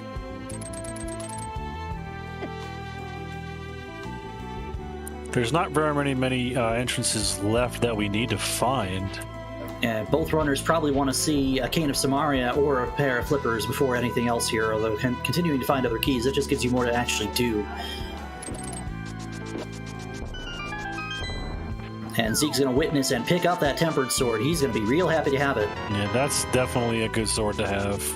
We were wondering how long it would take him to get to it. That tempered is going to be an advantage unless we find that fourth sword lying around somewhere. We do have our fourth bottle, however, in the Thieves Town big chest. Bottle percent, game's over. That's it. It's Mire Shed. This is two items that could actually be extremely beneficial for Zeke. Okay. Either one of them are something we need, and that is a key. That's a pod key. So this is logically required for a pendant, unless that pedestal happens to have something, and that opens up. Second Oh power. my goodness. Remember early on we saw the Kakariko well is sitting behind that lumberjack tree, so now we have the ability to climb up, and that's 5 items that's right there for the taking. I also believe we have not seen Ganon, if I'm not mistaken, so we also know that we have to climb GT on this scene. We have not yet seen the GT big key. Yeah, that's true. The quick nope, don't want to go in there. So now we're kind of getting into that situation of who's going to go make the play for a couple of our bigger locations here. We've got more that we can look at in Palace of Darkness. We've got an almost full clearable Misery Mire if we can get your hands on a cane and a big key.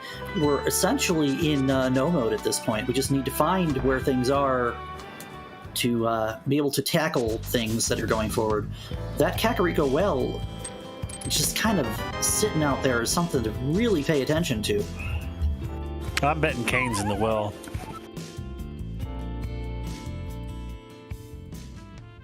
And with the map check there, we now know Zeke knows his 7 crystals, so we know all of our prizes to this point. And Zeke deciding not to dive into Eastern Palace.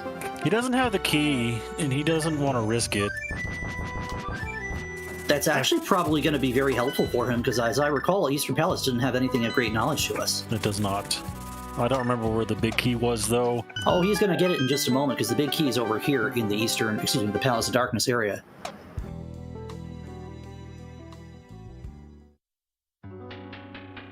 I think this might be it right here. That would be it. That's a good call, my friend. He's not happy about it at all.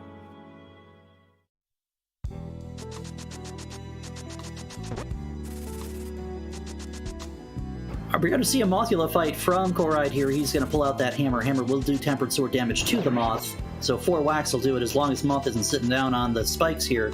And we're getting a very favorable pattern to move out at the beginning. And maybe not so favorable moving forward, as he's decided to camp that top left corner and just be a little bit of a jerk here for Corride. That's typical of Mothula. He's always a jerk.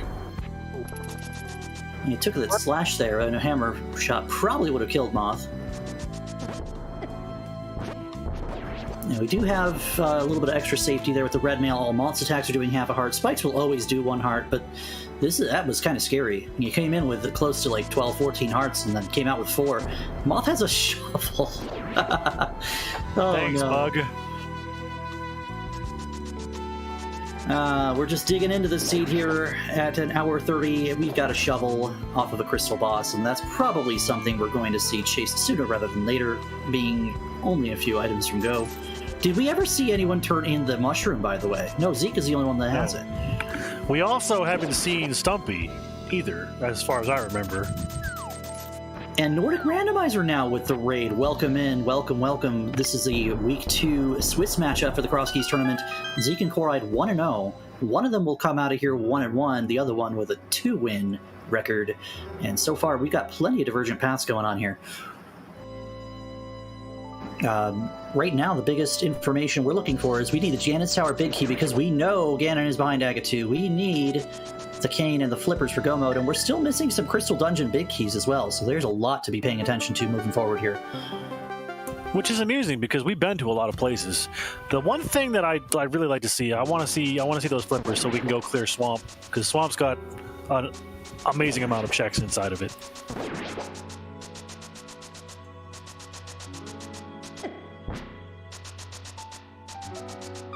That mushroom was an Eastern, right? So Zeke doesn't have it. So I don't know if we've seen it turned in by Corride or not. If we Corride just turned it in, and it was $100. Ah, okay. And now Corride is going to go and finish what he started in the left side of Ganon's tower. He will get his tempered sword in just a moment. Zeke, on the other hand, has some decisions to make. He does have both keys to Castle Tower, so this might be a good play for him to make now, if he decides to do so. He is going to flute to 4, which means I believe we're probably going to see... Well, I thought we were going to see a Meyer play, but no, this is going to the Dark World. This might be Thieves Town. It might be. You're probably right. Misadventures of Quick Swap striking again. Very easy to do, though, so if anyone here has never played with Quick Swap, don't accidentally go to shoot an arrow and then take a little trip back to the front door instead. That key is a Meyer key. That is all 3 for Zeke, so that might still draw him towards that dungeon, which, without the big key, you can only get 6 of the checks, although with everything else available in there, could be something we need to do.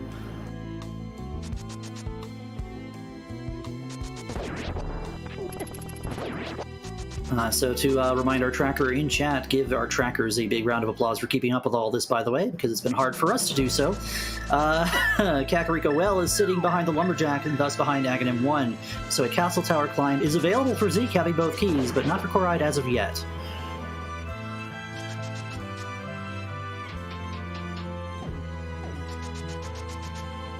And here we're going to see things that we've already seen done. Zeke is going to clear out the rest of Thieves Town, whereas Corride is going to finish up Ganon's tower. Still looking for those flippers and that cane. That cane is definitely going to be needed because Turtle Rock is a crystal, as is Meyer. Did we just see Bob clip through the blocks as a result of that bomb explosion? That's kind of cool.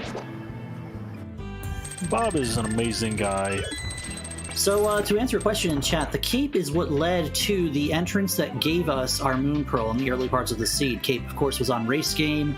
You take Bumper Cave to its vanilla exit on the top side, mirror back to what was, at that point, Mini Moldorm, not Mini Moldorm Cave, Thieves Blind Hut. And within Blind Hut, we had, among things, a mail upgrade and a Moon Pearl. Kind of required for a lot of the things on the seed. The Cane of Samaria, however, is required for both the traversal to Vitreous and Misery Mire, and to ride any of the platform zips in Turtle Rock, which are required, of course, with Trinex also being a crystal. So, 2 items, very important little locks here. The entirety of Swamp Palace and 2 crystal bosses are locked by 2 items at this point. Yes. I think that there is definitely something in Kakariko Well, and the first person to make the play to Aghanim 1 is going to be the one to take this one home. That's just the way I feel. I agree with, Tor in chat, but for sure, I felt that for a while. That those 5 checks there and being able to clear them, kind of important. Well, Corride is at least going to get that second item out of Castle Tower. As we see, he has stepped in and is going with only 1 key. He'll be able to get both items out of here, but not go any further than that. And I do not happen to remember where the second key was at this point. You got me, man. I can't remember what I had for breakfast this morning. Never mind what's been going on for the past hour and a half. And that's one of the things that probably kind of gets, a lot more recognition from playing Crosskeys. There's a lot to keep an eye on and plenty even more to have to digest in a short period of time. So these seeds end up being not just a routing execution test, but an endurance test as well for these runners to have to process all that information in a short period of time. Rather impressive that some people can finish these seeds in less than 2 hours. It's especially impressive to watch them knowing that they have a competitor on the other side trying to beat them. That trackers have no idea either where that key was, so... Well, our trackers aren't doing their jobs then. They're supposed to know this stuff. We just talked about how this is just almost impossible to keep a track of everything, and it's absolutely true. Now, even from the spectator side, you got 4 sets of eyes on this race, and we still don't know where some items were found. There's too much stuff going on. Oh man, there's always so much going on at during the Crosskeys race. It's really Chat hard. is to, saying it was behind the big bomb though, so. Ooh, and that might be something that Corride's going to put off for a while, even though he just got his flute, which does unlock the ability to put that big bomb where it goes. At the point of where the big bomb shop is, there's a lot of dungeon density that he may be going into first. Which I don't blame him. That's a good choice. And again, points out to a very interesting topic of conversation. We're going to see Bombo's check from Zeke going into the south side of the Dark World. I don't know if he's seen this entrance yet. I don't think we have seen this entrance yet. It is. It's nothing. Okay. Because the cave to the right of this is going to be the shop game, the big one that you get. So now having a bow, Corride's opting to go back into Palace of Darkness, get the other checks that we can do here, and neither runner, I believe, has made their way to the back, so this is going to be interesting.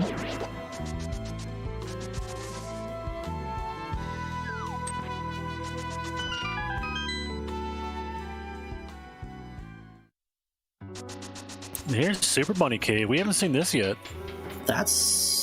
I would have thought that our runners would have made this after getting the Moon Pearl, having gotten the boots literally in the same breath, but apparently not. Unfortunately, no, we did see this earlier. My bad. We did see this. I remember Corride picking up the magic there. I totally forgot. All right, so Corride will pick up his lamp here on the right side of Pod. That'll tell him, hey, all these dark things I've been doing, I probably should have been doing them the whole way.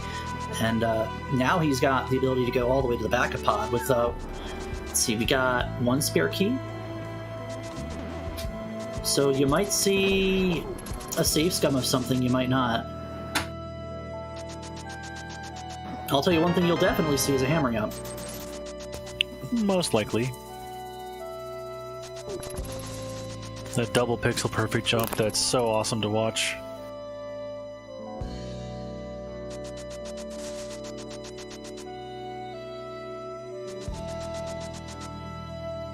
So this is new information for us coming from Corride. This is going to be a GT key from Zeke getting to dig around a little bit. So to see his customary little greeting to most of us in chat here. That is another GT key.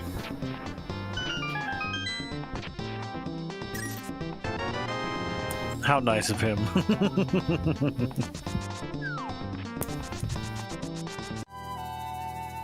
Alright, Corride, you can't spend those 50 rupees. Those are out of logic behind 6 pod keys. Somehow I don't feel like he's worried about that. Yeah, he'll get right on top of that. No problem. Alright, I'm wondering what Zeke's planning here. If he's near just south of Kakariko, pulls out the flute.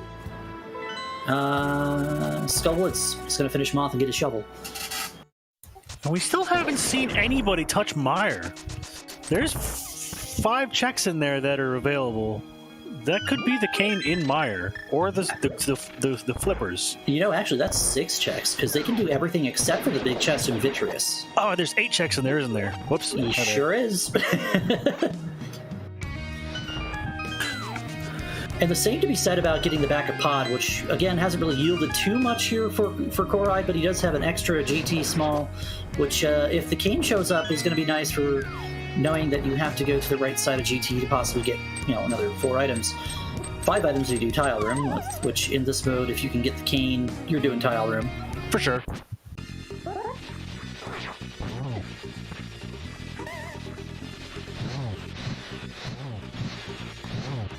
Zeke opting to do a little bit of fire rod action on Moth to melt him down a little bit before going in for a couple slashes, and this fight is basically over already.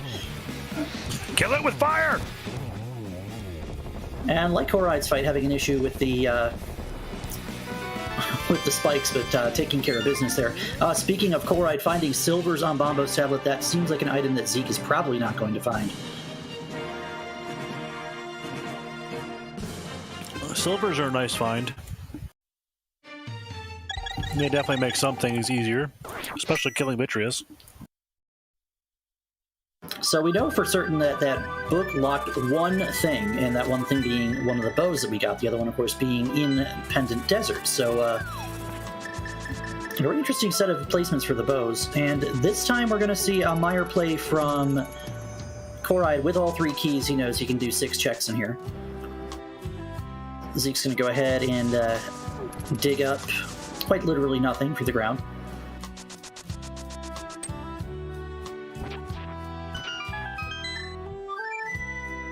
Not even buried treasure, it's chump change. It's like sweeping a metal detector on the beach looking for coin. And finding a penny. And is this what I think it is? It's not. He's going directly into the Dark World, and I believe might be checking the fire rod locked entrance in the back of Skullwoods here. We haven't seen it yet, so that'll be an interesting find. This could also be a pedestal read for Zeke. Oh boy. I don't think at this point that ped's going to be required, but it's possible that it is.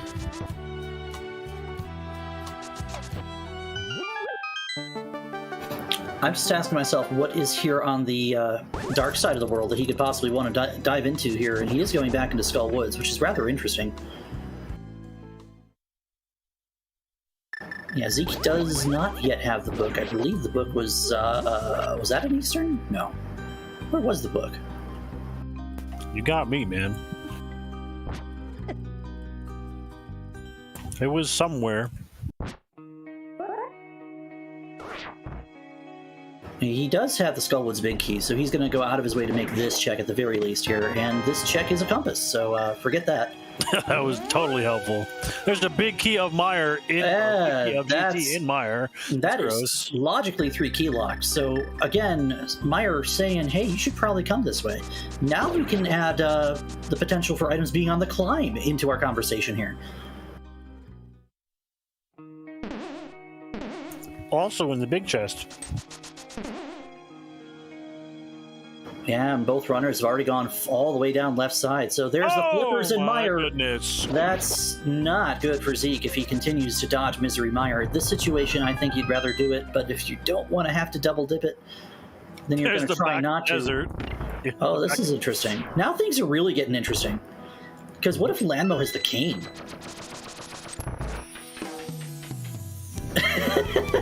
Perish the thought.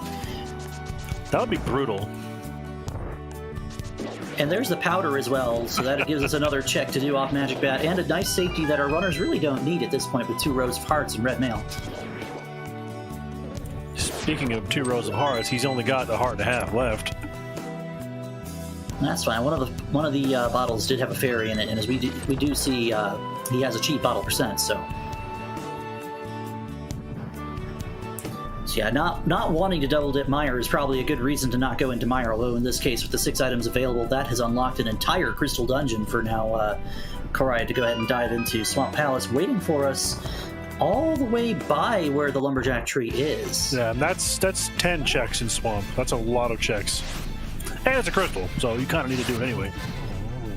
So I'm curious as to what drew Zeke to make this play now, not having a book to read the pedestal, but going for a pendant boss anyhow.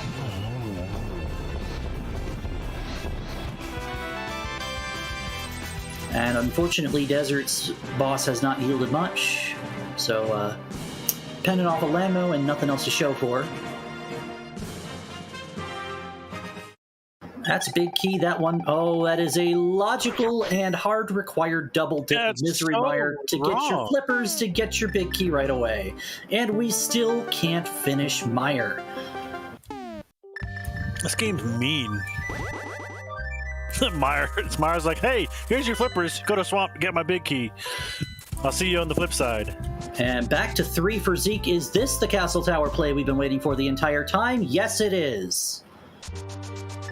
Is the cane sitting in the well? If it is, that's huge. If it is, that actually might put Zeke in a small advantage here, because if the big key is also sitting in the well for a dungeon, for example, Turtle Rock, he can go ahead and finish that out before Corride even comes up here, with so much more Corride can still look at.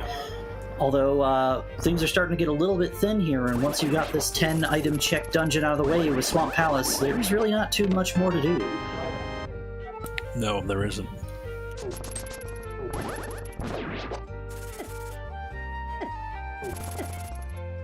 I'm going to say it'd be I still think that the well has something. Even at this late at the stage, we're still missing a couple items, and the well has been known for a long time. There's a big key to T2 pod, so that could be... You were really wishing it was, weren't you? I mean, we still need the pod big key to finish pod, because, you know, Green Panda could be something. So, interestingly enough, neither runner has picked up the Swamp Big Key. I don't believe Zeke has the Swamp Small either, so this is not a dungeon he can do even if he gets there. Corride setting up a diver down, it looks like. Okay, excuse me, guard. How does a spear stop a fireball?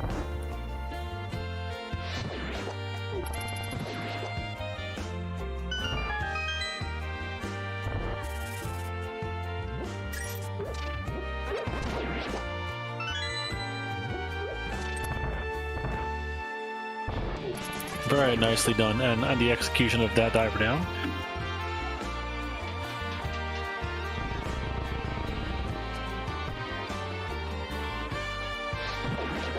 Alright, so we don't usually get to see Ganon 1 in a Crosskeys game because a lot of the time the Lumberjack doesn't really lead to anything. But if you'd like to leave a guess as to how many blue balls they were going to see flung at us from the wizard, I'd like to say 3 or 4 usually is a good average, but you never know. You could get anywhere from 0 to 15.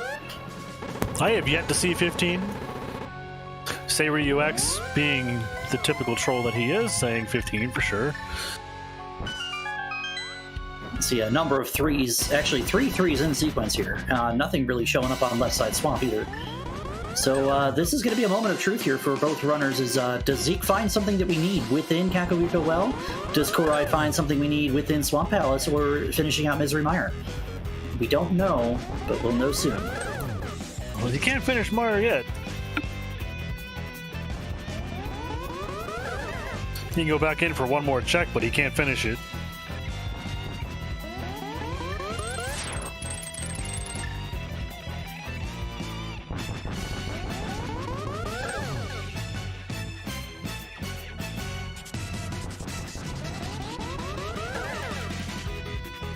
Here's another diver down. This one, Man, just as easy as the other one. Bomb one. Oh, there's our 4th sword. I don't know the key to pod. I'm getting a little sketched out by those pod keys showing up in logic here. Butter sword is the best sword.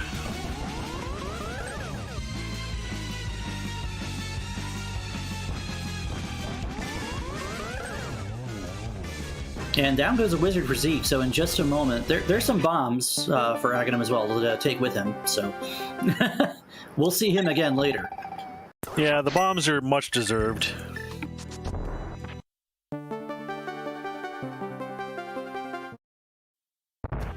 And Zeke's going to go ahead and take care of Eastern Palace now that he's here, so we might be actually seeing a play for a blind pedestal pull at some point, moving down the line. That could be interesting. He can get that after doing the well. If he needs to, that is. He would still need to finish Palace of Darkness, of which he does not currently have the big key. It is known because it's in Skull Woods. Not Skull Woods, Swamp Palace. I always do that. SWSP.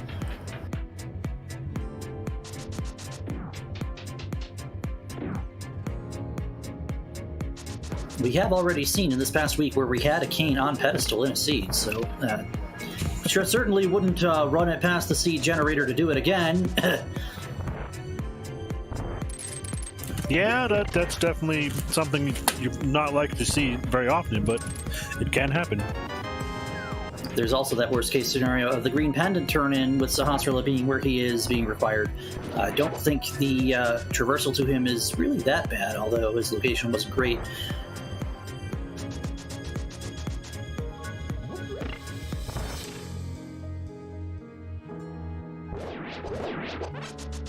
Here comes a magic bat check from Corride.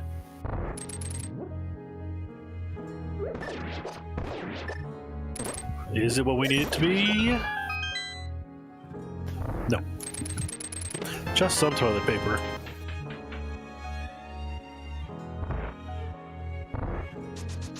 And Zeke is going to have a one-and-done clear of this Eastern Palace. There's 2 checks that we haven't been able to see from Corride just yet here either.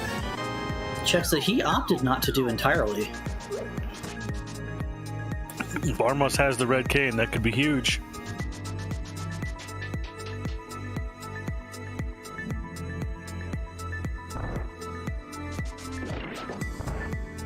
And we're going to see the Ganon's Tower climb now from Corride. This is actually something that we know both players will need to do eventually with Ganon waiting at the pyramid. But this is going to be a good 4 items for Corride to have a look at as well. Not only is it 4 items, but it's definitely good to get done. And it's kind of automatic, like almost an autopilot type thing for runners of this caliber, so they can kind of cool their jets and think about, you know, their routing when they come out of it and stuff. Gives them time to catch their breath. Yeah, and especially as well equipped as our runners are here. We got red mail for both players, silvers and a gold sword on one side, and of course you don't really need more than a tempered sword to finish this game if you're playing at a decently high enough level. And both players have shown that they have some skills to show on display here today with a variety of different decision makings and combative things going their way in a lot of ways. In some ways, not, because early game low percent is a bit of a thing. But we are going to be able to see this other pendant dungeon in Eastern give us possibly... what could possibly be here if it's not the cane? The bug net? We have ether required to enter both of the medallion entrances, although our entrances aren't going to be that useful at this point. That Stelphos really wants away from Zeke here. And if you weren't watching Corride side of the screen, he was in Gauntlet. He's done with it now, and he's going to Lambo too. I missed the Gauntlet. I looked away for 30 seconds to get a drink. I know, right? That was a speedy Gauntlet.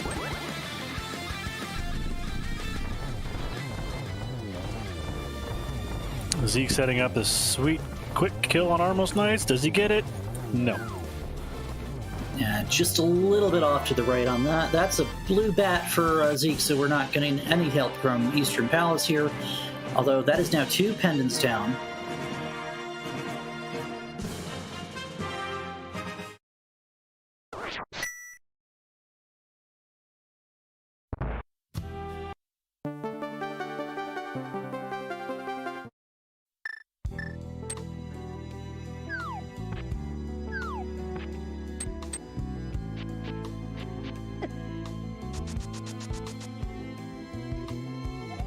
Chat was asking what sprite Zeke is playing with. That is Emma Skye, a character from the Ace Attorney trilogy.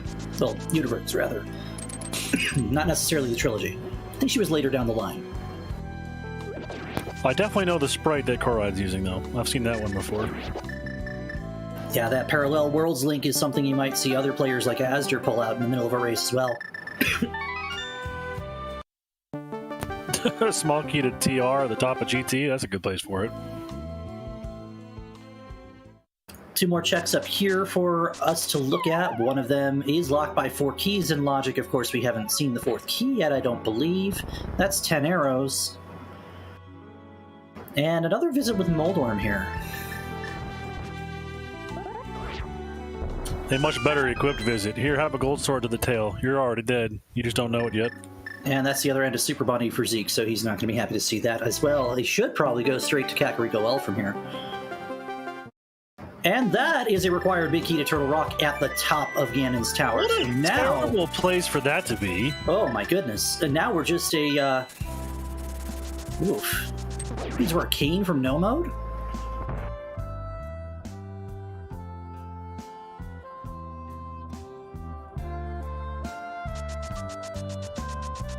So you come up here looking for Keen of Samaria, and you get the item that you need Keen of Samaria to finish the dungeon for. That's 1 item go for Corride now. Unless you can hover.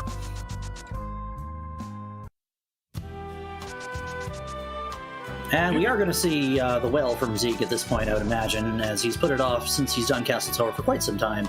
Imagine being the guy who can hover the length of the TR entrance to get up to Trinex. That would be gross. I have gotten to see that in a daily series race once. I think it was P-Train pulled off the, as they call it, the Grand Hover to go across that little zip line all the way to Trinex. And the well... There it is! That's so big! That's huge. I said it! I said that there was something in well! You know, the problem now is that there's other things that Zeke can do with that cane that will possibly draw him away from the things that he needs. For example, I still don't believe he has the Swamp Small, and even if he gets the flippers, he needs that. I don't even remember where it was. But that's huge.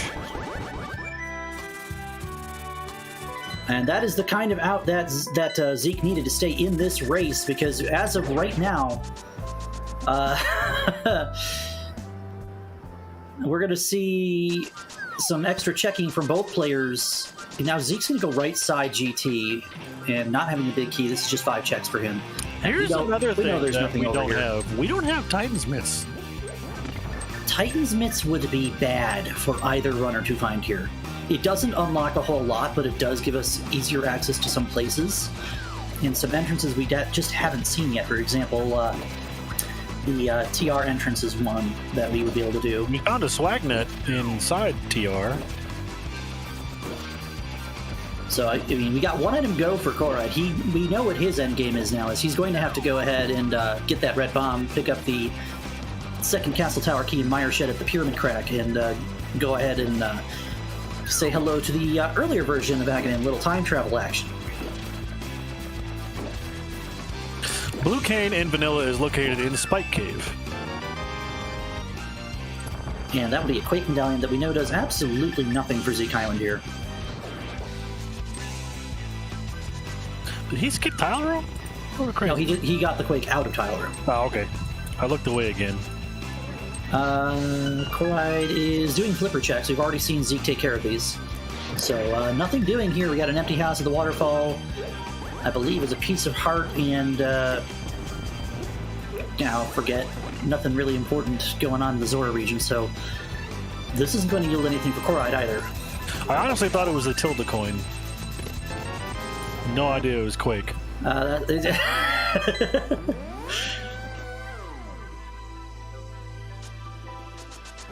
the shield. The shield that we want to forget about because of the shield.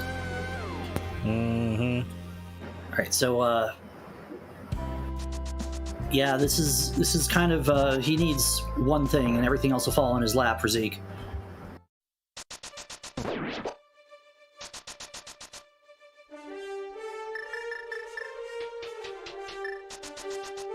That Canyon well, though, is huge. That's a big deal.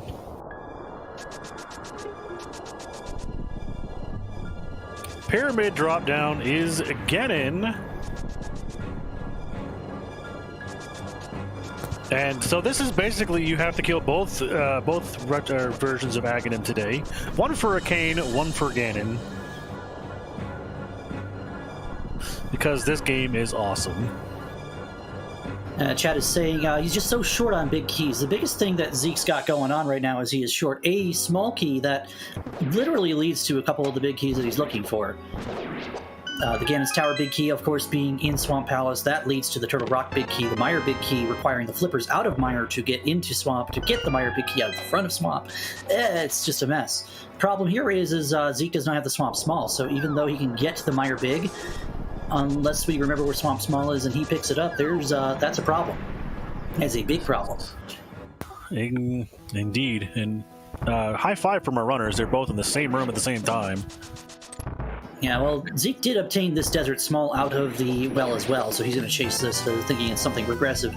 It does give us Molecula and Logic, although both runners have already said heck no to that, and this is exactly what Corride needs to do here, is pick up this bomb and take it back to the pyramid, as that's going to put him quite literally a Ganon 1 fight from go mode.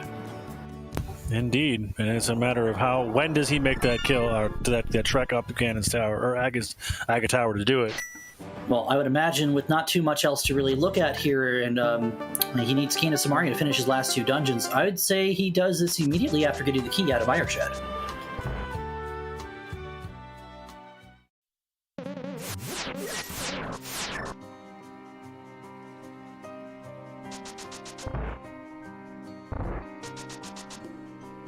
Zeke's going to clear out the rest of TR that he can do, which is everything but Trinex at this point. And the big key. And that's big chest. And this is where the advantage of having the key also turns into a bit of a disadvantage as well, because you go on checking things that you feel like your opponent may have already checked having gotten that item, but we know as commentators and spectators that Corride hasn't had a glance at most of these checks locked by the Cane of Samaria, because that is his go mode, so there's really nothing here that can come out to any benefit to Zeke. He just does not know that yet.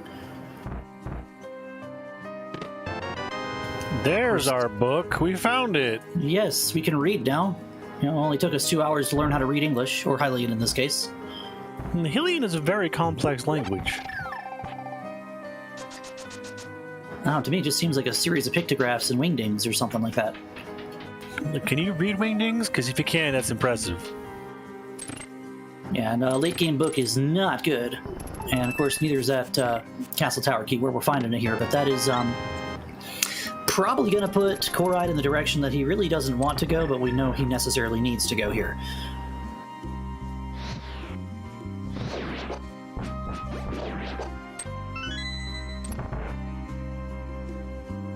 Yeah, and he's going straight to Kakariko. He's not even dinking around. He's going straight to the Castle Tower, and he's going to have a cane in about 5 minutes or so.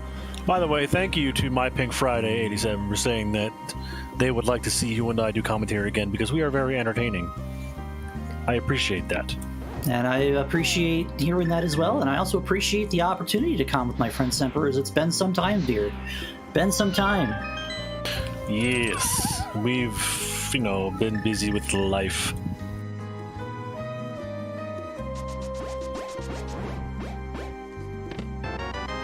Alright, so the checks that we couldn't get out of Turtle Rock include a compass and a compass. Trash and trash. Pretty awful.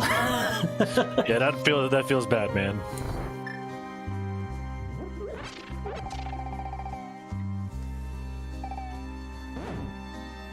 Yeah, right Zeke now, the biggest thing for Zeke is he needs to go to Misery Mire, get his Ganon's Tower big key out of cutscene, and his flippers out of the lobby. Those are the two things that are keeping him from going forward. But the Swamp Small is also gating his Mire Big... Well, not the Mire Big Key, but it's gating the rest of Swamp Palace itself, which is a crystal.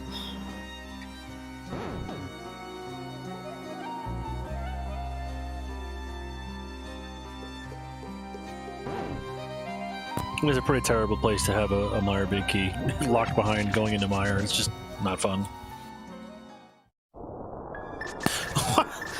What is that? It's, if I wanted vanilla, I ordered strawberry. Seed generator, please. That's like the third or fourth vanilla entrance in this seed. We've had so much vanilla. It's ridiculous. We are going to see the ether tablet check from Zeke now. We know that. I don't believe that was anything of any use as well. I believe that's the fourth or fifth time we've seen the words "is that even randomized" in chat today, which is honestly, that's remarkable, because something that scrambles everything up like this mode, to have a straight vanilla entrance to TR, straight vanilla entrance to Paradox Cave, straight vanilla this and that. Yeah, it's straight kind of vanilla weird. Sanctuary. Straight vanilla Uncle. Straight vanilla Aga 2. Yeah, we are in no mode right now, and Corride is going to enter go mode after he dispatches Aghanim following a series of 4 energy orbs swung in his direction after, a cycle of any number of other attacks here. So...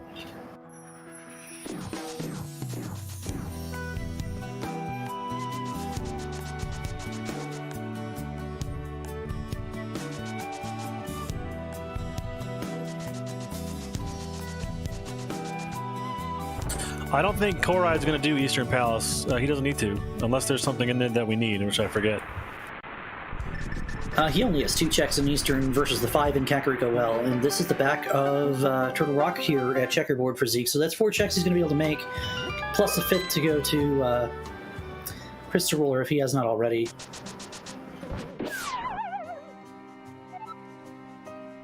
Yeah, we know he has no reason to go ahead and do Eastern Palace. I'd be kind of surprised to see him go back in after he's already done 4 of 6.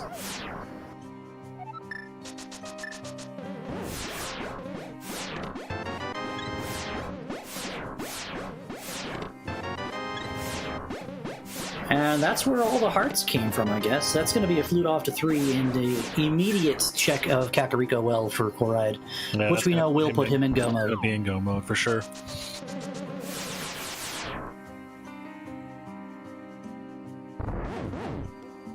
Well, I mean, if you like Zeke's soundtrack, you could always ask him what it is, or you ask the chat, they know, and go get it yourself. The MSUs out there are all fantastic pieces of art that our lovely community has put together painstakingly so. And the Etrian Odyssey series soundtrack does require you to make a purchase of the music to have owned before you can use that MSU1. But if you like the music that much, it's absolutely worth it to support your other artists and so much. As Corride hits go mode at 2:06:54, no reason to check anything else, no reason to go back to Eastern. And unfortunately, we will say goodbye to the Etrian soundtrack as with Corride in go mode, we're going to be following his audio until the end of the race. Zeke has finally made the Mire play. I was asking him to do this at 5 hearts green earlier today, and he's gone in now at 15 hearts red. I mean, he definitely feels safer doing it now, for sure. Now Corride also in Mire, so we're going to see a high five here for a moment from our runners as Corride passes Zeke on the way to Vitreous. Gonna go stab the eyeball. With those blinding silver arrows, it's going to hurt twice for Vitty before he goes down. I think he's the only enemy in the game besides Ganon that takes 2 arrows to kill. Silvers, that is. Silver arrows one-shot everything else. Everything that they can hurt. Everything that can die to arrows. And there are some things that you don't expect to die to arrows, too. For example, the... The Argai that's around Argus also died to a silver arrow. Did you know that? I did not, but I did find out that the hard hat beetles don't die to arrows, but they do die to silver arrows. There are a number of enemies that don't take regular arrow damage, but those silver arrows with the extra magic imbued in them do quite a number. I believe the damage value for them is 100, which is crazy high when you consider how the rest of the damage table actually reads. This is going to be a GT big key for Zeke, which we know he needs for 2 reasons: being able to climb the tower to get his Turtle Rock big key, and having Ganon sitting underneath the pyramid anyway. So the Gibdos with silver arrows is also nice. There's nothing quite as satisfying as shooting a Hinox with a silver arrow. Yeah, for sure. You'd think that a one-eyed Cyclops would be vulnerable to arrows anyway. Alright, so there's the GT big key. That's quite a spot for that, by the way. Locked by 3 Mire keys in logic, and very much something that we need but don't necessarily want to see. Absolutely. Which is, that's the name of Crosskeys. Things in places you don't want to see, because that's usually what way it ends up. And today it was Kane and Kakariko well. Zeke found it first, but he was so far behind on other checks that it's actually put him in a bad situation. There's the flipper, so he'll be able to finish at least Misery Mire and Turtle Rock if he goes up GT first, but it's unfortunately this run's looking like it's on life support for the moment, as that's now 6 crystals for Corride and a 7th one coming, with just a quick little hop over to the Mire area to flute back to Laser Bridge and pay a visit to Trinex. Where are our mitts? Where are they? And you'll see that a lot in Crosskeys, where you'll find out that some items are just plain not needed. If you have 2 pendants on your Eastern and Palace of Darkness bosses, for example, you may never see a bow. If you don't have to go swimming and don't have to do Swamp Palace, you might not see flippers. With the ability to check all of these entrances. It's possible that it's there. I don't know. We might see during the ending cutscene. What if it's Ether on Ped? That'd be pretty funny. I'd be like, oh, well, you know, check everything anyway, so I mean, just, well, why not? Ether on Ped would be interesting here because it locks the only 2 things that are also locked by mitts, where one of them is accessible without the mitts in the seat anyway.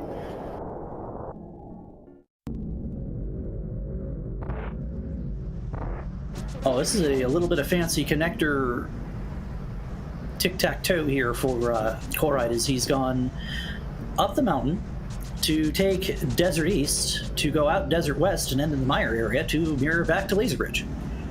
It's a very interesting choice of routing. Well, it's actually the only way without mitts that we can do that at this point. Chat pointing out that the pod small was, or not the swamp small was in pod Stalfo's basement. Oh no. That's been available for a very long time. And I would imagine that Zeke, having done most of the back of pod, I believe, is probably not liable to go back to that anytime soon. Most likely not.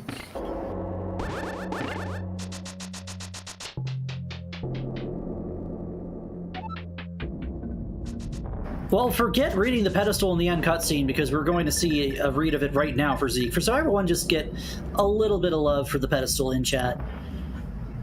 No love for real because it's not required, but let's see. And it's $5. Okay. Interesting. All right, Trinex, of course, absolutely no problem for Gold Sword here. Very easily taken care of by Corride, and now going into phase 2. 3 slashes will do it. We're going to set up for a double spin here anyway, because 2 spins is pretty good, but Trinex has done it out of the way.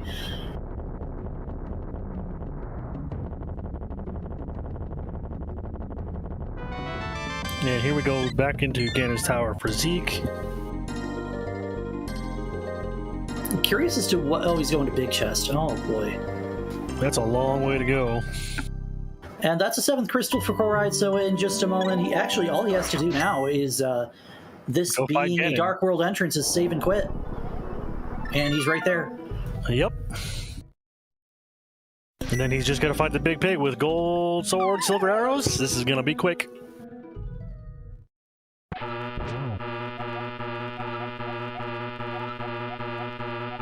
Yeah, so what Zeke did that caused him to just plain never go to Stalvo's basement is he went into pod without the Moon Pearl the first time, got Shooteroo and left, came back with an out-of-logic bow, and did right side of pod, but not having the hammer and not really having much else to work with other than 2 keys, decided to put it off until later, so he never actually went to the back, and he never dropped down to Stalvo's basement.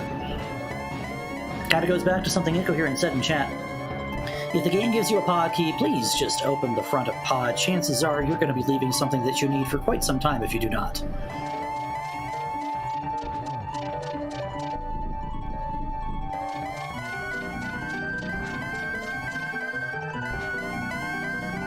And that's already phase 3 halfway done for Corride. So again, this is a super comfortable fight for Corride with red mail. It doesn't matter how many hearts you have at this point. You're out of the danger zone. You've got silvers to finish him off with, so... Yep, the rest of this stuff is easily dodgeable. The hardest phase, I think, in my opinion, is the second one. All those fire bats, man, that's a pain in the butt. And it doesn't matter how many Ganon falls he has or if he misses the torch glitch here. This Ganon is dead. That's a dead pig. One more silver arrow, and this is game over.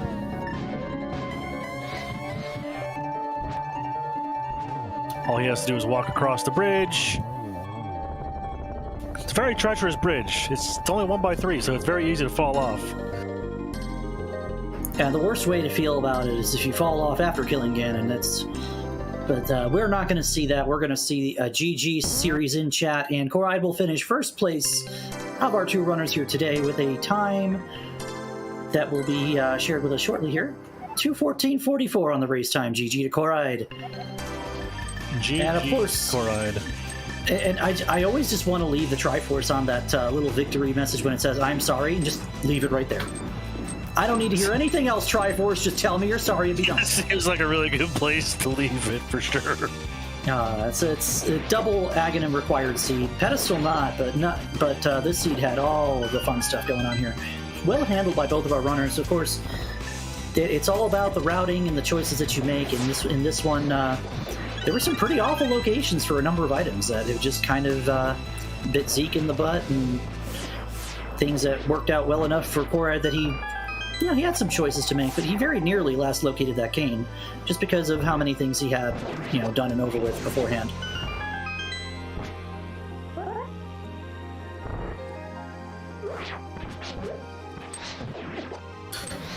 Other than that, we both had very good runs from both of our runners. Yeah, and the way some of the decisions were made on this seed by both runners definitely shows that they're formidable, and even though we're very early in this tournament, they both earned their first win for sure. And Corride earned his second win today. He's going to have quite the series of opponents possibly moving up as his tournament record brackets kind of thin out here in the Swiss stages. Very true. But, being 1-1 myself here in the tournament, I wouldn't want to face off against Zeke on any given day. Because he's one of those runners that he makes some pretty good calls, and he makes a couple that might raise an eyebrow, and then you see what he's done, and you're like, oh, I wouldn't expect that. For sure. So don't sleep on either of these runners. Make sure you give both runners a follow and keep an eye on Zelda Speedruns as this tournament unfolds. Again, this is only week 2. We'll see week 3 matches happen probably starting this Wednesday. Ain't no better crowd to learn from than you guys. So having you guys around and being able to watch the Crosskeys tournament, I've only done 3 races ever, or not races, but 3 seeds of Crosskeys ever. So being able to see them and learn them and watch them and see the routing kind of makes me a little bit better, tiny bit. I'm still terrible, but I'm a little bit better. Yeah, shout out to Semper Firedog for having the courage to join me on commentary today.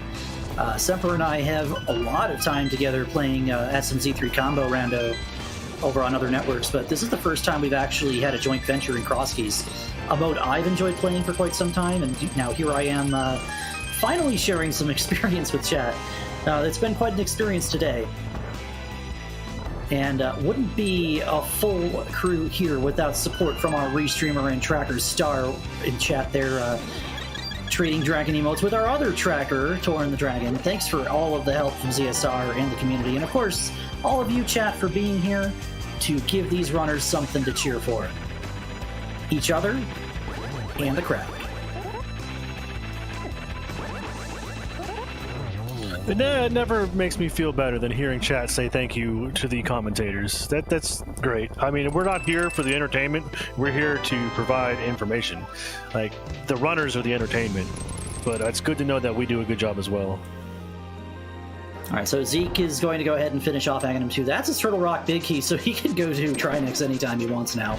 But that's the question still lies, even though he's kind of puzzling it all together, what's going to take him to go back to Palace of Darkness is really beyond me, unless it ends up being possibly his most dense location left to go into. Of course, if he does go back in and just drops right down, he's going to pick up that Swamp Small, and it'll put him in go mode on the Myra Big Key.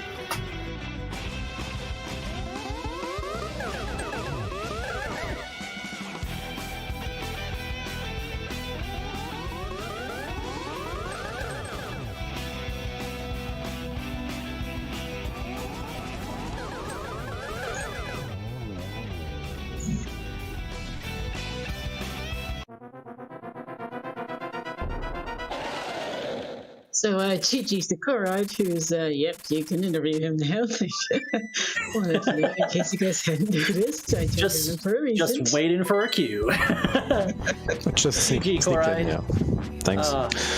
That was a seed. Yeah, pretty much. Got any thoughts on anything in particular in that one? Because it was all over the place. It was basically everywhere, yeah. I mean, the first phase, finding the pearl, is always the interesting one. And after not having played the game for like a week, I was also playing interestingly at some point. But yeah, I found myself again at least at some point. So, but yeah, and of course it had to be in Lumberjack, right? Of course it did. Of course. Game gives you Lumberjack, you say, oh, I don't wanna. I mean, it also hard locked your pearl behind Cape, which dumped you out at a nice vanilla entrance too. Super nice at that game. There's a lot of vanilla in this game for being Crosskeys. It's really weird today. Yeah, I mean, this was at least one of the more interesting sequences, even though it probably was kind of linear at some point. I mean, there were, if I remember correctly, not too many entrances left in the light world, so. Yeah, between both of you, we got to see pretty much almost everything in the entire game entrance-wise. There's only a couple things we didn't get to see, and nothing, of course, requiring mitts at this case, which no idea where those are going to be, and we really want them to stay right where they are. Yeah, maybe it would have been nice to gain like a faster access to the Mire area at some point, but yeah, that one connector out to the Mire Desert area was really just kind of rough, and Zeke did find that early as a bunny. So right now what's keeping him is he's gone into Palace of Darkness and did right side, but never dropped down to Stalfo's basement. So without a Swamp Small, he's got the flippers out of Mire, but he can't do anything else in Swamp other than grab the Mire Big Key. Ooh, yeah, true. That was super early for me, if I remember correctly. The first 3 in pod. So we found Mire, and both of you were like, you grab your boots, you grab your moon pearl. Suddenly, the entire Dark World is just ready and waiting for you there, and there's got to be something going on. And came to a situation where I'm thinking, someone's got to step into Mire at some point. There's got to be something in Mire. It's given us 3 keys. You gotta go. And you gave us a look and found the Ganon's Tower big key, which we knew was required sitting in cutscene. Any thoughts as to what that might have put into your head? Yeah, that Mire was... weren't the flippers in there? Yeah, flippers were on the lobby check. And first chest and swamp was, of course, Mire big key. Not that it helped me at this point, because I had no cane, so I wasn't too salty, but seriously game, but yeah. There were a couple of things I could have done while I found them, but I chose not to. Even though I decided to do Eastern for whatever reason, but yeah. I figured at this point it would take me some time to come back to the top of Hyrule Castle, but yeah. Yeah, unfortunately, Easter didn't really pan out much. And you got the big key right after, too, which is just like rubbing salt in it. So, yeah. The seed had jokes. The seed had. The seed was funny at certain points, yeah. All right, so that puts you 2-0 in this tournament now. Anything you're looking forward to in the next couple weeks here? Well, still hoping for a sub 2 at some point, but I guess we'll have to wait for that. But otherwise, nothing too. Maybe should get some more practice in, but otherwise, looking forward to the next race.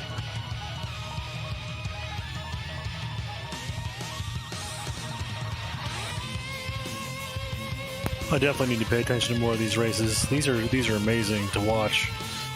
Crosskeys is definitely one of my favorite modes, even though I'm terrible at it.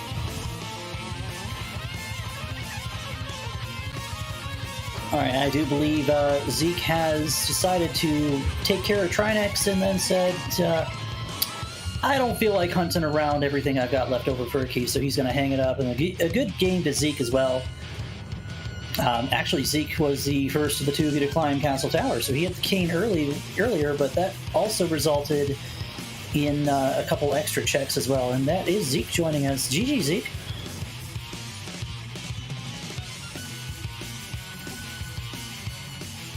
GG's, man. GG, Zeke.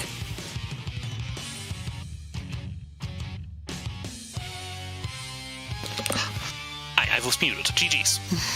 I was about to say, you might want to take yourself I was very concerned for a moment there. Inline mute is a very powerful tool.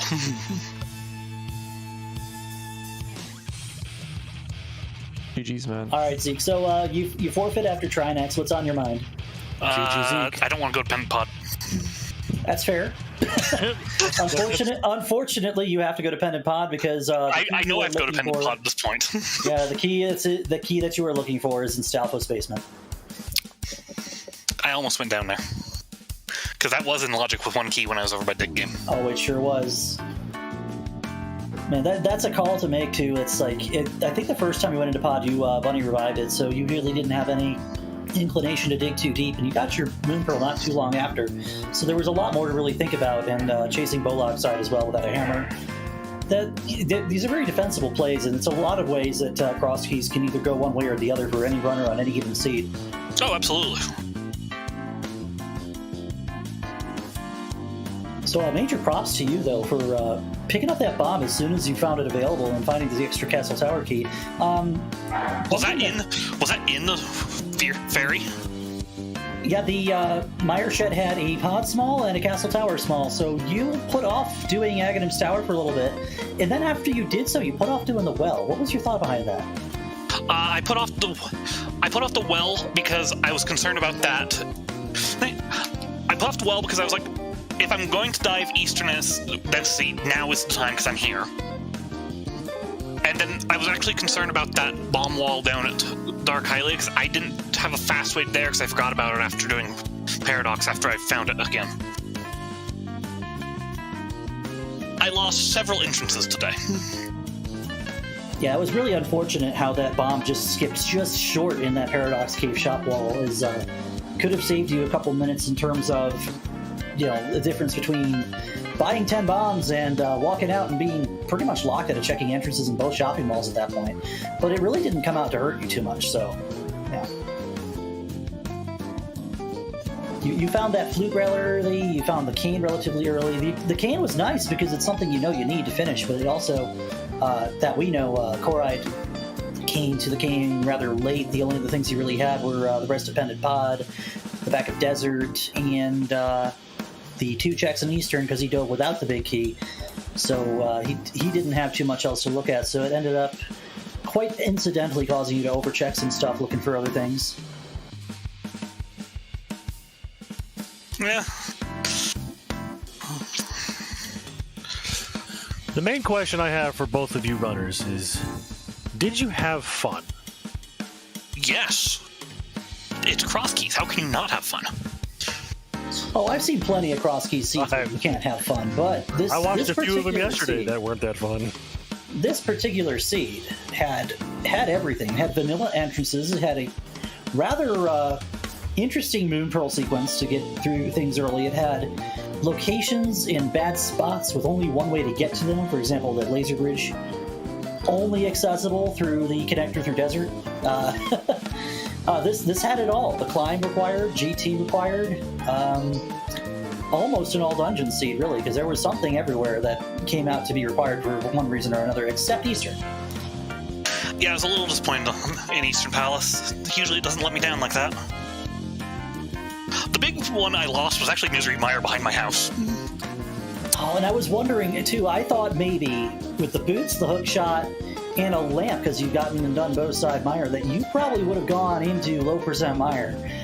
And you checked it and never went back, and I'm like, someone's got to go into mire. There's got to be something in mire.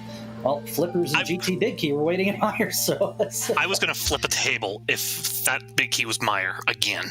Oh my god, because your week 1 game with Vortex had a vanilla mire Big Key, right? It did, and actually it's the vanilla mire key that won me the game. That's awful. This randomizer has jokes. Sometimes you get seeds that just do things like this Turtle Rock entrance, for example, that we're seeing your end screen on the restream capture is... that's definitely something that we saw, and I'm like, is this like the 5th vanilla thing we've seen on this seed? What the heck? I'm used to that. I'll admit, I'm used to coming out of Turtle Rock and ending up in that head these days. Because you're not only in the Crosskeys tournament, you're also doing the hybrid major glitches tournament too, aren't you? Yeah. So that's a lot of. We saw you practicing your major glitches as you were practicing before the race, and like, I hope he doesn't use any of those during this race, because that could be a problem. I had to tell myself as I was going up Tower Hera, do not clip to swamp. that could have been a problem.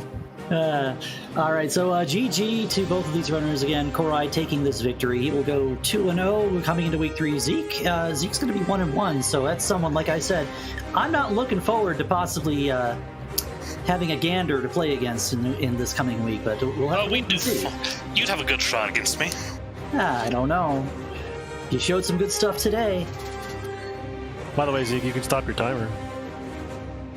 So if you haven't already, make sure you give these 2 runners a follow, and follow ZeldaSpeedRuns, ZeldaSpeedRuns 2, and ZeldaSpeedRuns_3 for all of your randomizer or vanilla Legend of Zelda needs. Game spanning everything. We also have ZeldaSpeedRuns_4. Oh, we do have a 4th channel. There's a 4th one? Holy cow! They just keep making more. You're gonna have more channels than Speed Gaming soon. There. But the difference here is all Zelda all the time, and big shout-outs again to our trackers as well today, and to my co-com, Semper Firedog, bringing it back, man. It's been a while. It was fun. And sure. Star handling the restream with some tracking help from Torin the Dragon. 2 of them keeping us honest, because, you know, as we saw, this is hard mode to keep track of. There's a lot of information on the screen. Oh, for sure. I especially when my tracker reset, I was like, well, that's a problem. Because now I don't know where anything is anymore. And Zeke has broke the game. they can't see that because we're on the interview screen, but yes, I may have clipped down to take Death Mountain palette to the pyramid, because I can. That's fun.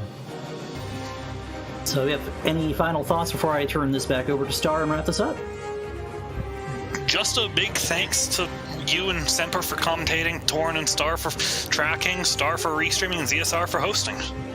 You know, the usual. And, of course, a big thanks to Corride and good luck next week. Thanks for having us, GG, Zeke, and also good luck to you in the next rounds.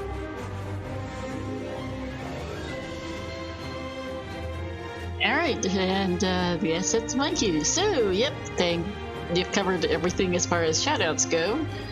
So thank you to our comms, GG's to our runners, and good luck to them in their next round matchups. Looking ahead to the schedule, we do indeed have a race there tonight. So coming up at 7 p.m. Eastern over on ZSR Main, we'll have qualifier number 3 of the Majora's Mask Randomizer Season 2 tournament. Then at 9 p.m. Eastern, we'll have another Crosskeys match between Scario Leave and Moogle Charm. That'll be on here on ZSR2. At 10 p.m. Eastern on ZSR_3, we'll have the Zelda 2 Randomizer Weekly Race, the final one before their tournament starts up this coming weekend. And then bright and early tomorrow morning at 6 a.m. Eastern, we'll have Majora's Mask Randomizer, the MMR qualifier number 4. Then and of course we'll be adding more Crosskeys matches to the schedule as round 3 matches get scheduled, so keep an eye out on the ZSR schedule for that. And give us a follow. Give our runners, our commentators, my fellow tracker Torin, and also the various ZSR channels as mentioned a follow. So let me go see who we can raid, because I have actually managed to forget to find one. Oops. That happens. You've been busy. Yep, give me a moment and I'll find one. In the meantime, though, any final words to each other, guys, while I find this somebody to raid? It was fun, guys. You guys are great to watch, and a great show to put on, and our audience loved you, so keep up the good work, keep trying hard, keep winning. Corride, I expect you to go all the way now, just so you know. Alright, so let's go, and we're going to go over and raid Bluejean GFH2, who is learning ALttPR and is having an interesting time, so let's wish him some luck. That I remember from the recall from the Ocarina of Time Randomizer community, so it looks like this is his first ALttPR seed, so let's see how he's doing. Oh, that'll be fun. Raiding a new guy, that's gonna be a feel-good for someone running the game for the first time. Just get big raid. Mm-hmm. For sure. So let's show him some love, and thanks for watching, everyone, and see you next time.